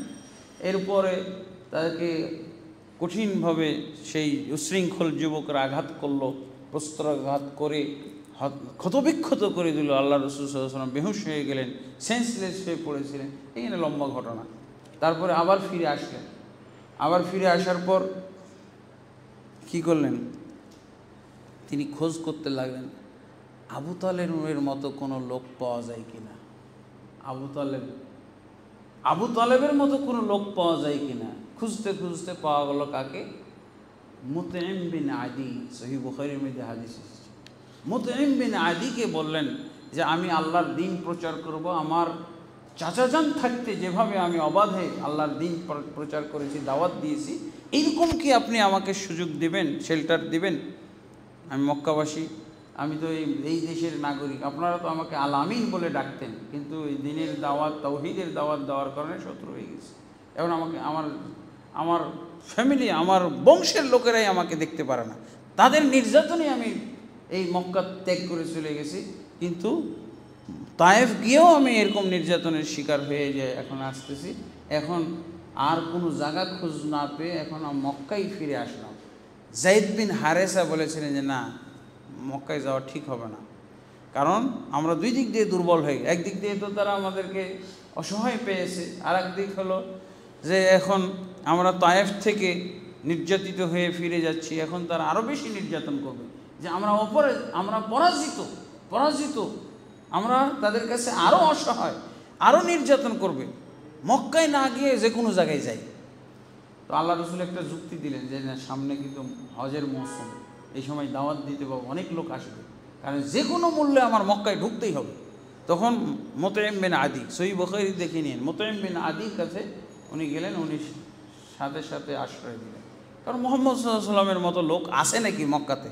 এত ভালো লোক আল আমিন, তাকে এই মক্কাতে থাকতে দেওয়া হবে না, সে যাই হোক না কেন, কিন্তু লোক তো ভালো, এই জন্য আশ্রয় দিলেন এবং বললেন যে যখন আশ্রয় দিলেন তো আমি আল্লাহর ঘরে যাই, একটু বাইতুল্লাহ, আপনারা আমাকে বাইতুল্লাহ জিয়ারত করান, দেখান, আল্লাহর ঘর পরিদর্শন করি, ইবাদত করি। যে ঠিক আছে। তো মুতঈম বিন আদির 8-10 জন কি 12 জন সন্তান ছিল, প্রত্যেকেই যোদ্ধা এবং কঠিন শক্তিশালী, সবাই অস্ত্র শস্ত্র নিয়ে, অস্ত্রে শস্ত্রে সজ্জিত হয়ে মুহাম্মদকে নিয়ে বাইতুল্লাহ। আরে এই 10-15 দিন যাবৎ মুহাম্মদ ছিল না, কোথার থেকে আবার এই শক্তি সঞ্চয় করে চলে আসলো? তো মুতঈম বিন আদি, সেও খুব প্রভাবশালী ফ্যামিলি, তো তাকে দেখে তারা তো হতভম্ব, আবু জাহাল, আবু লাহাব, কিসের মুহাম্মদকে দেখলেই মারবে, দেখলেই নির্যাতন করবে, এখন তো বেকায়দা, এখন তো সে বিরাট একটা প্রভাবশালী ফ্যামিলি পক্ষে নিয়ে আসছে। কিন্তু ওর টেনশন হলো, মুতঈম বিন আদিকে ডেকে বলেন আপনি কি ইসলাম গ্রহণ করছেন নাকি? বুঝলেন না, ইসলাম গ্রহণ করি নাই, তবে আমি শেল্টার দিয়েছি, মুহাম্মদকে আমি শেল্টার দিয়েছি, যেভাবে মুহাম্মদ সাল্লাল্লাহু আলাইহি সাল্লামকে তার চাচা শেল্টার দিয়েছেন, ওইভাবে আমি মুহাম্মদ সাল্লাল্লাহু আলাইহি সাল্লাম এই শেল্টার দেওয়ার জন্য আমি আমার সন্তানদেরকে নিয়ে আসছি, পাহারা, সবাই মিলে পাহারা দিয়ে মুহাম্মদ সাল্লাল্লাহু আলাইহি সাল্লামকে নিয়ে আসছি, কারণ এখানে তার উপরে নির্যাতন করা হয়েছে আমি শুনছি। তো বলছে ঠিক আছে, আপনি যাকে আশ্রয় দিয়েছেন আমরা তার কেশাগ্র আর স্পর্শ করব না। এইভাবে আল্লাহ রাসূল সাল্লাল্লাহু আলাইহি ওয়াসাল্লাম হিজরতের পূর্ব পর্যন্ত কিন্তু ছিলেন, কিন্তু তার বাড়িতে ছিলেন। আবু বকর রাদিয়াল্লাহু আনহু চলে যাচ্ছিলেন, কোথায়? তাহলে দেখা যায় দুইটা পর্ব। আল্লাহ রাসূল সাল্লাল্লাহু আলাইহি ওয়াসাল্লাম যখন অসহায়, কোনো কাফেরও যদি শেল্টার দেয়, তার শেল্টারে থাকা যায় না, যায় না? আল্লাহ রাসূল সাল্লাল্লাহু আলাইহি ওয়াসাল্লাম, খারিজিরা কি বলে, হ্যাঁ, আবু বকর রাদিয়াল্লাহু আনহুকেও শেল্টার দিয়েছিলেন কে? ইবনুদ দাগানা নামক একজন প্রভাবশালী ব্যক্তি আল্লাহ রসুলকে শেল্টার দিল কে? মুতাইম বিন আদি। আর আবু বকর রাদিয়াল্লাহু আনহুকে শেল্টার দিয়েছিলেন ইবনুদ দাগানা নামক এক লোক, এবং উনি একটু শর্ত দিয়েছিলেন, এই বলছে আপনি এই কোরআন তেলাওয়াত করলে এত উঁচু আওয়াজে তেলাওয়াত করবেন না, মানুষ যাতে মক্কার কোনো লোক না শুনতে পায়, খুব মানে নিচু আওয়াজে কোরআন তেলাওয়াত করবেন, নিচু আওয়াজে নামাজ পড়বেন, তেলাওয়াত যেন জোরে না হয়, এতটুকু শর্ত দিয়েছিল। তাও পরবর্তীতে বলছেন আমি শান্তি পাই না, আপনি যদি এই শর্ত হালকা করেন। তো শর্ত হালকা করা হয়েছিল। তাও এভাবে আবু বকর রাদিয়াল্লাহু আনহু ইবনুদ দাগানার শেল্টারে ছিলেন, ইত্যাদি। এই বিষয়গুলো আমাদের পড়া দরকার। এই বিষয়ে ওই সৌদি আরবের আলেম ওলামারা যে তারা এই দলিলগুলো একত্র করেছিলেন, করার পর এই আমেরিকার সৈন্য ভাড়া করা হয়েছে। আমি তো মনে করতাম প্রথমে যে এরা মনে হয় মক্কা মদিনাতে আছে, দেখলাম যে দাহরান নামক একটা এলাকায়, সেখানে তাদের ঘাঁটি দেওয়া হয়েছে। মানে মক্কা মদিনা থেকে প্রায় 1.5 থেকে 2,000 কিলোমিটার দূরে, প্লেনে 2 ঘন্টা লাগে জেদ্দায় আসতে, এত দূরে তাদেরকে রাখা হয়েছে। কিন্তু বাংলাদেশে এমনভাবে প্রচার হইতো যে মক্কা মদিনাকে নাপাক করে ফেললো, এই কি বাদশাহ ফাহাদ মক্কা মদিনা নাপাক করে দিল, আমেরিকার সৈন্য ঢুকাই দিল, সব মহিলা সৈন্য কি সব নাপাক করে ফেলল। অথচ একবার আমি যখন নামলাম দাহারান থেকে জেদ্দা 2 ঘন্টা লাগছে প্লেনে, এত দূরে ওদেরকে রাখা হয়েছে। অথচ আমাদের দেশে এটা শুনতাম যে মানে মক্কা মদিনা নাপাক করে। যেমন এই যে এখন সিনেমা হলের ব্যাপারে, এখন সিনেমা হলের ব্যাপারে এমনভাবে বলা হয় মনে হচ্ছে প্রত্যেকটা হারামের 100, এখন তো 100-150 গেট, প্রত্যেকটা গেটে একটা করে মনে হয় সিনেমা হল আছে। এমনভাবে প্রচারণা হয় মানে পচানোর জন্য। তাওহীদের দেশ, সুন্নাহর দেশ, শিরক মুক্ত বেদাত মুক্ত একটা দেশের শত্রুতার জন্য এক শ্রেণীর খারিজি চিন্তাধারার লোকেরা এই ধরনের মতবাদ, এই ধরনের তারা দৃষ্টিভঙ্গি এবং এই ধরনের বদনাম দুর্নামগুলো ছড়িয়ে থাকে। তা আল্লাহ তাবারক ওয়া তাআলা তাদেরকে বুঝার তৌফিক দান করুন। এই জন্য আমরা কি বলি? আমরা বলি আবেগ দিয়ে কোনো কিছু ফয়সালা করা উচিত নয়, দলিল দিয়ে ফয়সালা করতে হবে, দলিলের মাধ্যমে ফয়সালা। এখন আপনি আবেগ দিয়ে দলিলকে ডাউন করে দেবেন, দলিলের অস্তিত্ব, এই যে কথাগুলো, এই কথাগুলো সবসময় তো আমরা কিন্তু এই দলিলগুলো কেন শুনি না এতদিন? দলিলগুলো কেন আমাদের প্রচার করা হয় না? এগুলো তো বাস্তব, এগুলো তো প্রত্যেকটা আমাদের এখন এই দলিলগুলো কিছু আমাদের আগের থেকে মস্ত, আর কিছু হয়তো নতুন সংযোজন হইতেছে, কিন্তু এই দলিলগুলো কেন আমাদের সামনে তুলে ধরা হয় না, বলা হয় না? দলিলের আলোকে কেন পর্যালোচনা করা হয় এতগুলো দলিল থাকা সত্ত্বেও? আল্লাহ তাবারক ওয়া তাআলা আমাদেরকে সঠিক বুঝ দান করুন।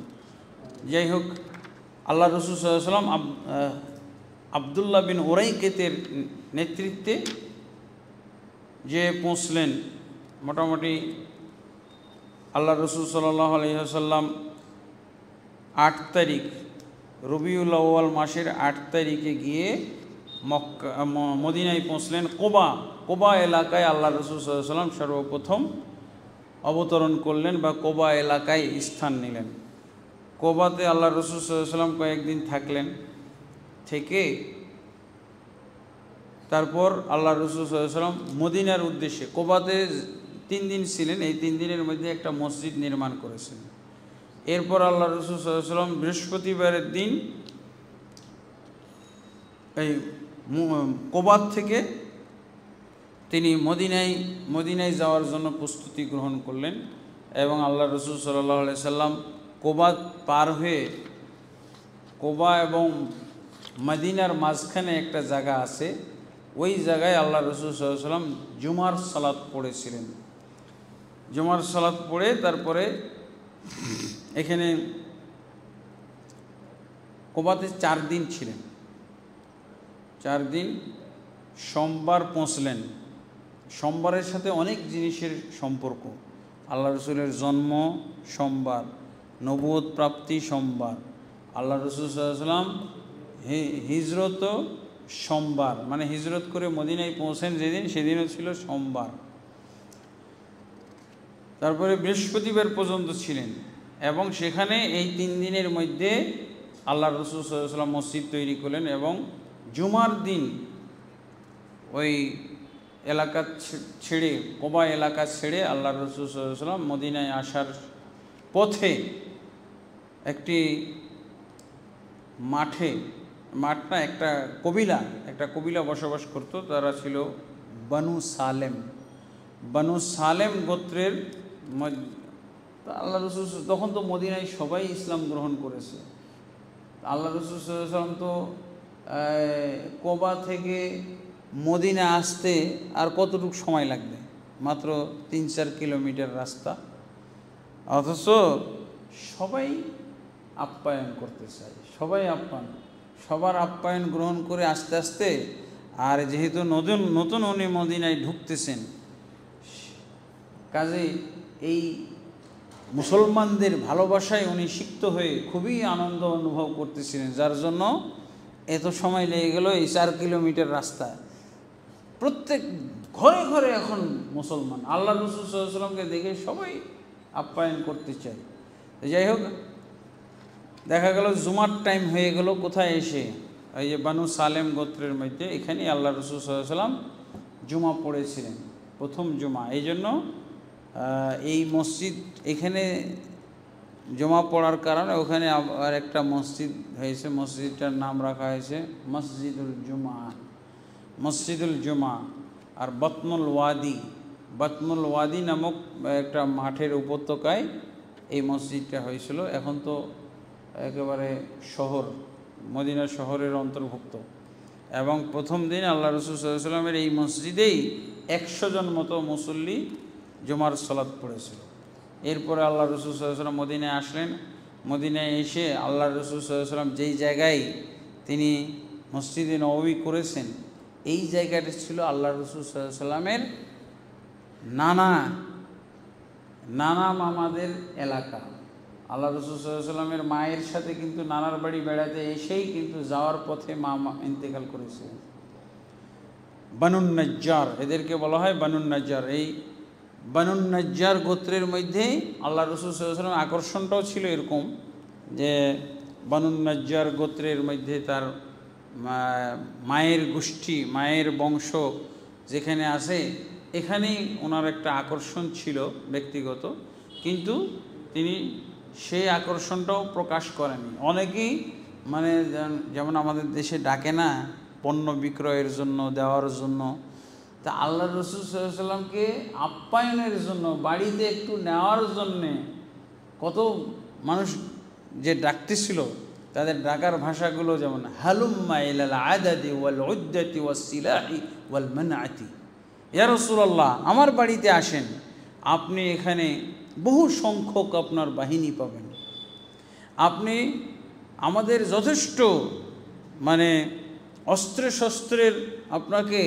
শেল্টার দেওয়ার জন্য, আপনার সাহায্য সহযোগিতার জন্য অস্ত্রশস্ত্র এখানে আমরা রেখেছি আপনাকে, আপনার আত্মরক্ষার জন্যে বা এইভাবে, এবং যে কোনো শত্রু থেকে আপনাকে নিরাপদ আমরা রাখব, যে কোনো শত্রু, এইভাবে আল্লাহ রসুলকে ডাকাডাকি করত। এবং আল্লাহ রসুল কি বলছিলেন যে আমি যেই উটটাতে চড়ে আসি, এই উটটাকে তোমরা ছেড়ে দাও, ফাইন্নাহা মা'মুরা, কারণ এই উটটা আল্লাহর পক্ষ থেকে নির্দেশিত। যে জায়গায় আমি অবস্থান নেব সেই জায়গায় ও বসে যাবে অটোমেটিকলি, তোমরা তো তারা উট ধরে টানাটানি করতেছে, আমার জায়গাটাই যে বসে, আমার জায়গাটাই যেতে বসে, এইভাবে উট নিয়ে টানাটানি করতেছিল। কিন্তু শেষমেশ দেখা গেল যে বানুন নাজ্জার তার নানা মামার এলাকায় সীমানায় যাওয়ার পর সেখানেই উটটা বসলো। এরপরে তো ফাইসালা হয়ে গেল, আল্লাহ রসুল সাল্লাল্লাহু আলাইহি ওয়াসাল্লাম বললেন যে তোমরা টানাটানি করে লাভ নাই, ও যেখানে বসবে উট সেখানেই মসজিদ হবে, আমার অবস্থানের জায়গা হবে। এইভাবে তারপরে সবাই তো আশপাশে টানাটানি করে, আর তখন তো পাতলা ছিল বাড়িঘর, এত ঘনবসতি ছিল না, দূরে দূরে অনেকে। তা আল্লাহ রাসূল সাল্লাল্লাহু আলাইহি ওয়াসাল্লাম এত বললেন যে সবার বাড়ি, যার বাড়ি সবচেয়ে কাছে, ওমর যেখানে বসেছে এই জায়গার থেকে যার বাড়ি সবচেয়ে কাছে তার বাড়িতে আমি আপ্যায়ন গ্রহণ করব। তখন আবু আইয়ুব আনসারী রাদিয়াল্লাহু আনহু বললেন, এই যে আমার বাড়ি, এই যে আমার দরজাটা দেখা যাচ্ছে, এই। আল্লাহ রাসূল সাল্লাল্লাহু আলাইহি ওয়াসাল্লাম আবু আইয়ুব আনসারীর বাড়িতে তিনি থাকা শুরু করলেন। ওখানে প্রথম খাওয়া দাওয়া করলেন মদিনায়। এরপরে রাসূলুল্লাহ সাল্লাল্লাহু আলাইহি ওয়াসাল্লাম তার বাড়িতে ছিলেন। এরপরে লোকেরা দলে দলে আল্লাহ রাসূল সাল্লাল্লাহু আলাইহি ওয়াসাল্লামের সাথে দেখা করতেছিল। এরপরে আল্লাহ রাসূল সাল্লাল্লাহু আলাইহি ওয়াসাল্লাম মদিনায় হিজরত করে চলে আসার পর আবু বকর রাদিয়াল্লাহু আনহুর যে ফ্যামিলির অংশ রয়ে গেছে, মহিলারা রয়ে গেছে, ছেলে রয়ে গেছে, হ্যাঁ, তার ছেলে আব্দুল্লাহ, আব্দুর রহমান বিন আবি বকর, তারা এরপর আল্লাহ রাসূল সাল্লাল্লাহু আলাইহি ওয়াসাল্লাম মক্কাতেই কি বলে খাদিজা রাদিয়াল্লাহু আনহার পরিবর্তে আরেকজন বিয়ে করেছিলেন। সেও খাদিজা রাদিয়াল্লাহু আনহার মতো বয়স্কা ছিল, কাছাকাছি, সৌদা বিনতু জামা। উনি আসলেন আল্লাহ রাসূল সাল্লাল্লাহু আলাইহি ওয়াসাল্লাম, কারণ আল্লাহ রাসূলের হিজরতটা ছিল রিস্কি, এই জন্য কাউকে সাথে নেননি। এমন লোকই সাথে হবে যে নিহত হওয়ারও সঙ্গী হবে, কিন্তু আল্লাহ তো অবশ্যই হেফাজত করবেন। আল্লাহ রাসূলকে বলছেন না, আল্লাহু ইয়াসিমুকা মিনান নাস, কিন্তু এরপরও আল্লাহ তাবারক ওয়া তাআলা উম্মতের জন্য নিরাপত্তা, সবার জন্য তো আল্লাহ তাবারক ওয়া তাআলা ফেরেশতা পাঠিয়ে হেফাজত করবে না, সবার ক্ষেত্রে আত্মরক্ষার ব্যবস্থা গ্রহণ করবে, আর সেই ব্যবস্থার মধ্যে আল্লাহ বরকত দান করবে। আল্লাহ তাবারক ওয়া তাআলা আত্মরক্ষার ব্যবস্থা গ্রহণ করব আমরা, আর এই আত্মরক্ষার ব্যবস্থার মধ্যে আল্লাহ বরকত দিবেন, এর মধ্যে আল্লাহ আমাদের নাজাত পরিত্রাণের ব্যবস্থা দিবেন। আল্লাহ তো চাইলে আল্লাহ রাসূল সাল্লাল্লাহু আলাইহি ওয়াসাল্লামকে জিবরিল আলাইহিস সালামের ডানায় বসিয়ে উড়িয়ে নিয়ে চলে আসতেন, আবু বকরও লাগতো না, কাউকে লাগতো না, নিরাপদে পৌঁছে যেতেন।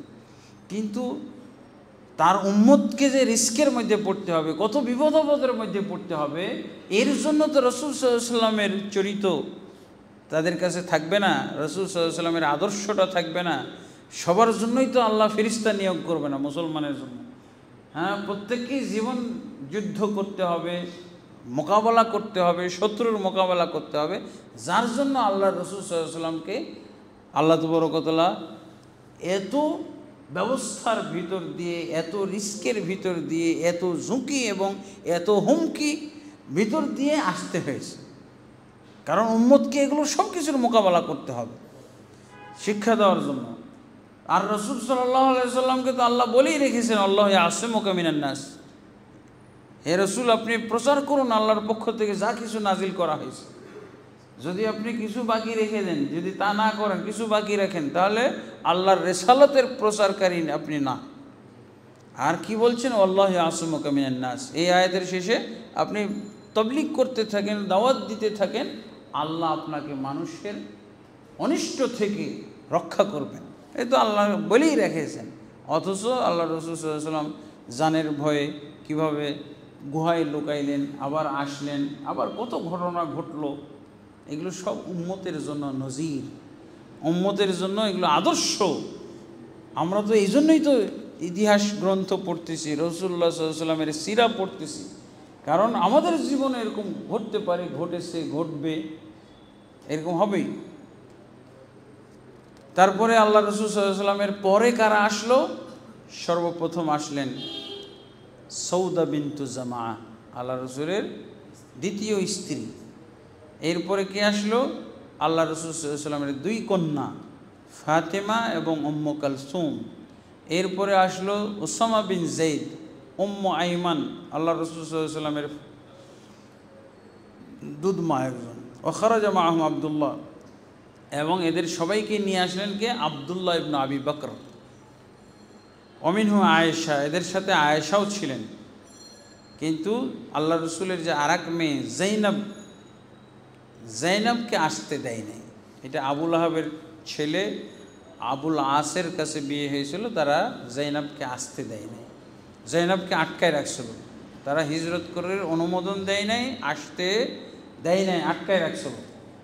একবারে বদরের যুদ্ধের পর জাইনাব এসেছিলেন। আবুল আসকে তো গ্রেপ্তার করা হয়েছিল, বন্দি 70 জন বন্দির মধ্যে একজন বন্দি ছিল আল্লাহ রসুল সাল্লাল্লাহু আলাইহি ওয়াসাল্লামের এই যে জামাই আবুল আস, জাইনাবের স্বামী। তারপরে উনি হিজরত করে আসলেন, কারণ বাধা দেওয়ার কে আছে এখন।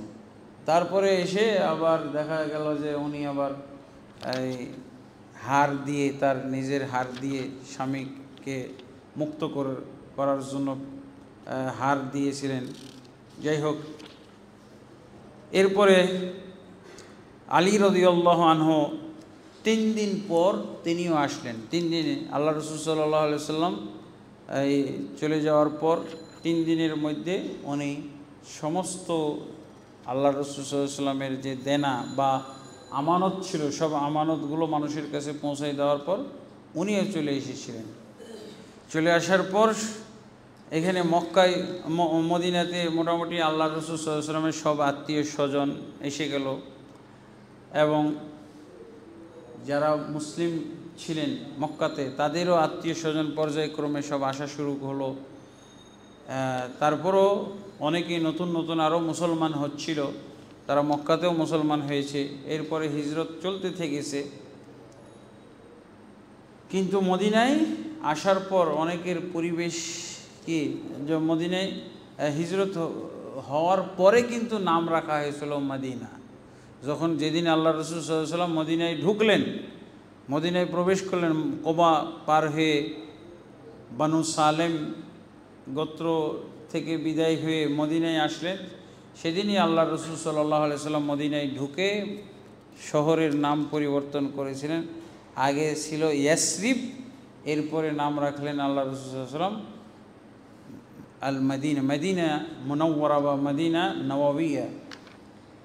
এবং এখানে মক্কার লোকদের জন্য পরিবেশটা খুব প্রতিকূল মনে হচ্ছিল, খালি জ্বর হয়, অসুখ বিসুখ হয়, এই জন্য অনেকের খুব কষ্ট হচ্ছিল। আবু বকর রাদিয়াল্লাহু আনহু নিজেও জ্বরে আক্রান্ত হইলেন, আয়েশা রাদিয়াল্লাহু আনহা আক্রান্ত হইলেন, যায়েদ বিন হারেসা উনিও আক্রান্ত হলেন। এইভাবে দেখা গেল যে আল্লাহ রাসূল সাল্লাল্লাহু আলাইহি ওয়াসাল্লামের বেলাল রাদিয়াল্লাহু আনহু আক্রান্ত হলেন। যে সবাই মানে একটা পরিবেশের প্রতিকূলতা লক্ষ্য যখন করলেন, তখন আল্লাহ রাসূল সাল্লাল্লাহু আলাইহি ওয়াসাল্লাম দোয়া করেছিলেন, যেই দোয়াটা সহিহ বুখারীর মধ্যে এসেছে। কি বলেছেন? আয়েশা রাদিয়াল্লাহু আনহা বর্ণনা করেছেন, জিতু রাসূলুল্লাহ সাল্লাল্লাহু আলাইহি ওয়াসাল্লাম ফাখবারতুহু, আমি আল্লাহ রাসূল সাল্লাল্লাহু আলাইহি ওয়াসাল্লামের কাছে আসলাম এবং বললাম যে ইয়া রাসূলুল্লাহ, তো স্ত্রী তো আগের থেকেই হয়ে আছেন। আল্লাহ রাসূল সাল্লাল্লাহু আলাইহি ওয়াসাল্লামের সাথে মক্কাতেই বিবাহ হয়েছিল 6 বছর বয়সে, আর মদিনায় যখন আসলেন তখন মোটামুটি আরও 2 বছর পার হওয়ার পর 9ম বর্ষে বাসর হয়েছিল। তো আয়েশা রাদিয়াল্লাহু আনহা আল্লাহ রসুলের কাছে এসে বলেন, ইয়া রাসূলুল্লাহ, এই মদিনার আবহাওয়া তো বেশ প্রতিকূল মনে হচ্ছে, আমার আব্বা অসুস্থ, জ্বর, বেলাল জ্বরে আক্রান্ত, তারপরে যায়েদ বিন হারেসা তারা আক্রান্ত, এভাবেই অনেকেই প্রায় আক্রান্ত জ্বরের মধ্যে। মদিনার আবহাওয়া তো সহ্য হচ্ছে না, কেমন হলো, আপনি একটু দোয়া করেন। পরে আল্লাহ রাসূল সাল্লাল্লাহু আলাইহি ওয়াসাল্লাম দোয়া করেন, আল্লাহুম্মা হাব্বিব ইলাইনাল মাদিনাতা কাহুব্বিনা মাক্কাতা আও আশাদ্দা হুব্বা ওয়া সাহহিহা ওয়া বারিক ফি সাইহা ওয়া মুদ্দিহা ওয়ানকুল হুমাহা ফাজআলহা বিল জুহফা। আল্লাহ রাসূল এই দোয়াটা করলেন কি, যে হে আল্লাহ, মদিনাকে আমাদের কাছে তুমি ওরকম প্রিয় করে দাও, ওরকম সহনশীল করে দাও যেমন মক্কা, বা মক্কার চেয়েও বেশি আমাদের কাছে পছন্দনীয় করে দাও আল্লাহ মদিনাকে।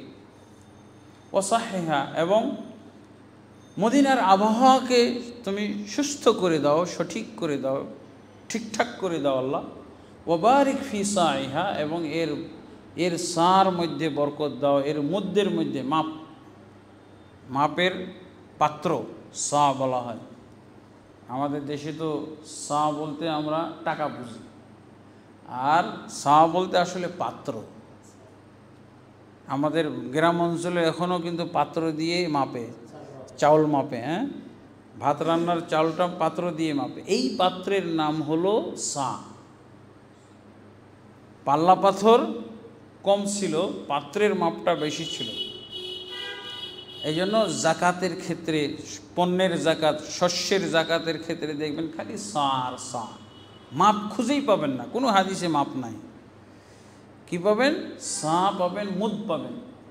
আজানের সময় হচ্ছে না, আমাদের আলোচনা ও শেষের পথে আল্লাহ রাসূল কি বললেন? আল্লাহ এই মদিনার সায়ের মধ্যে বরকত দাও। তার মুদ বলা হয়, এটাও একটা মাপ। 4 মুদে 1 সা হয়, মানে 1 অঞ্জলি বরাবর, মধ্যম হাতের 1 অঞ্জলি। ওয়ানকুল হমাহা। এবং এই মদিনাতে যে ব্যাপকভাবে এখন জ্বর দেখা যাচ্ছে, যারা হিজরত করে আসছে সবাইকে জ্বর প্রায়, আল্লাহ এই মদিনার জ্বর তুমি স্থানান্তর করে জোহফায় নিয়ে যাও, জোহফা এলাকায় নিয়ে যাও। ইরাকের একটা জায়গায়, এবার ইরাকের এখানে মিকাত আছে, জোহফাতে তুমি নিয়ে যাও। জোহফা হলো একটা মরুভূমি, হ্যাঁ, সে মরুভূমি, পাথর টাথরের উপরে জ্বর গেলে সমস্যা কী? তো তুমি জোহফায় নিয়ে যাও আল্লাহ এই জ্বরকে। তা আল্লাহ তাবারকাতাআলা মুহাম্মদ সাল্লাল্লাহু আলাইহি ওয়াসাল্লামের এই দোয়া কবুল করলেন।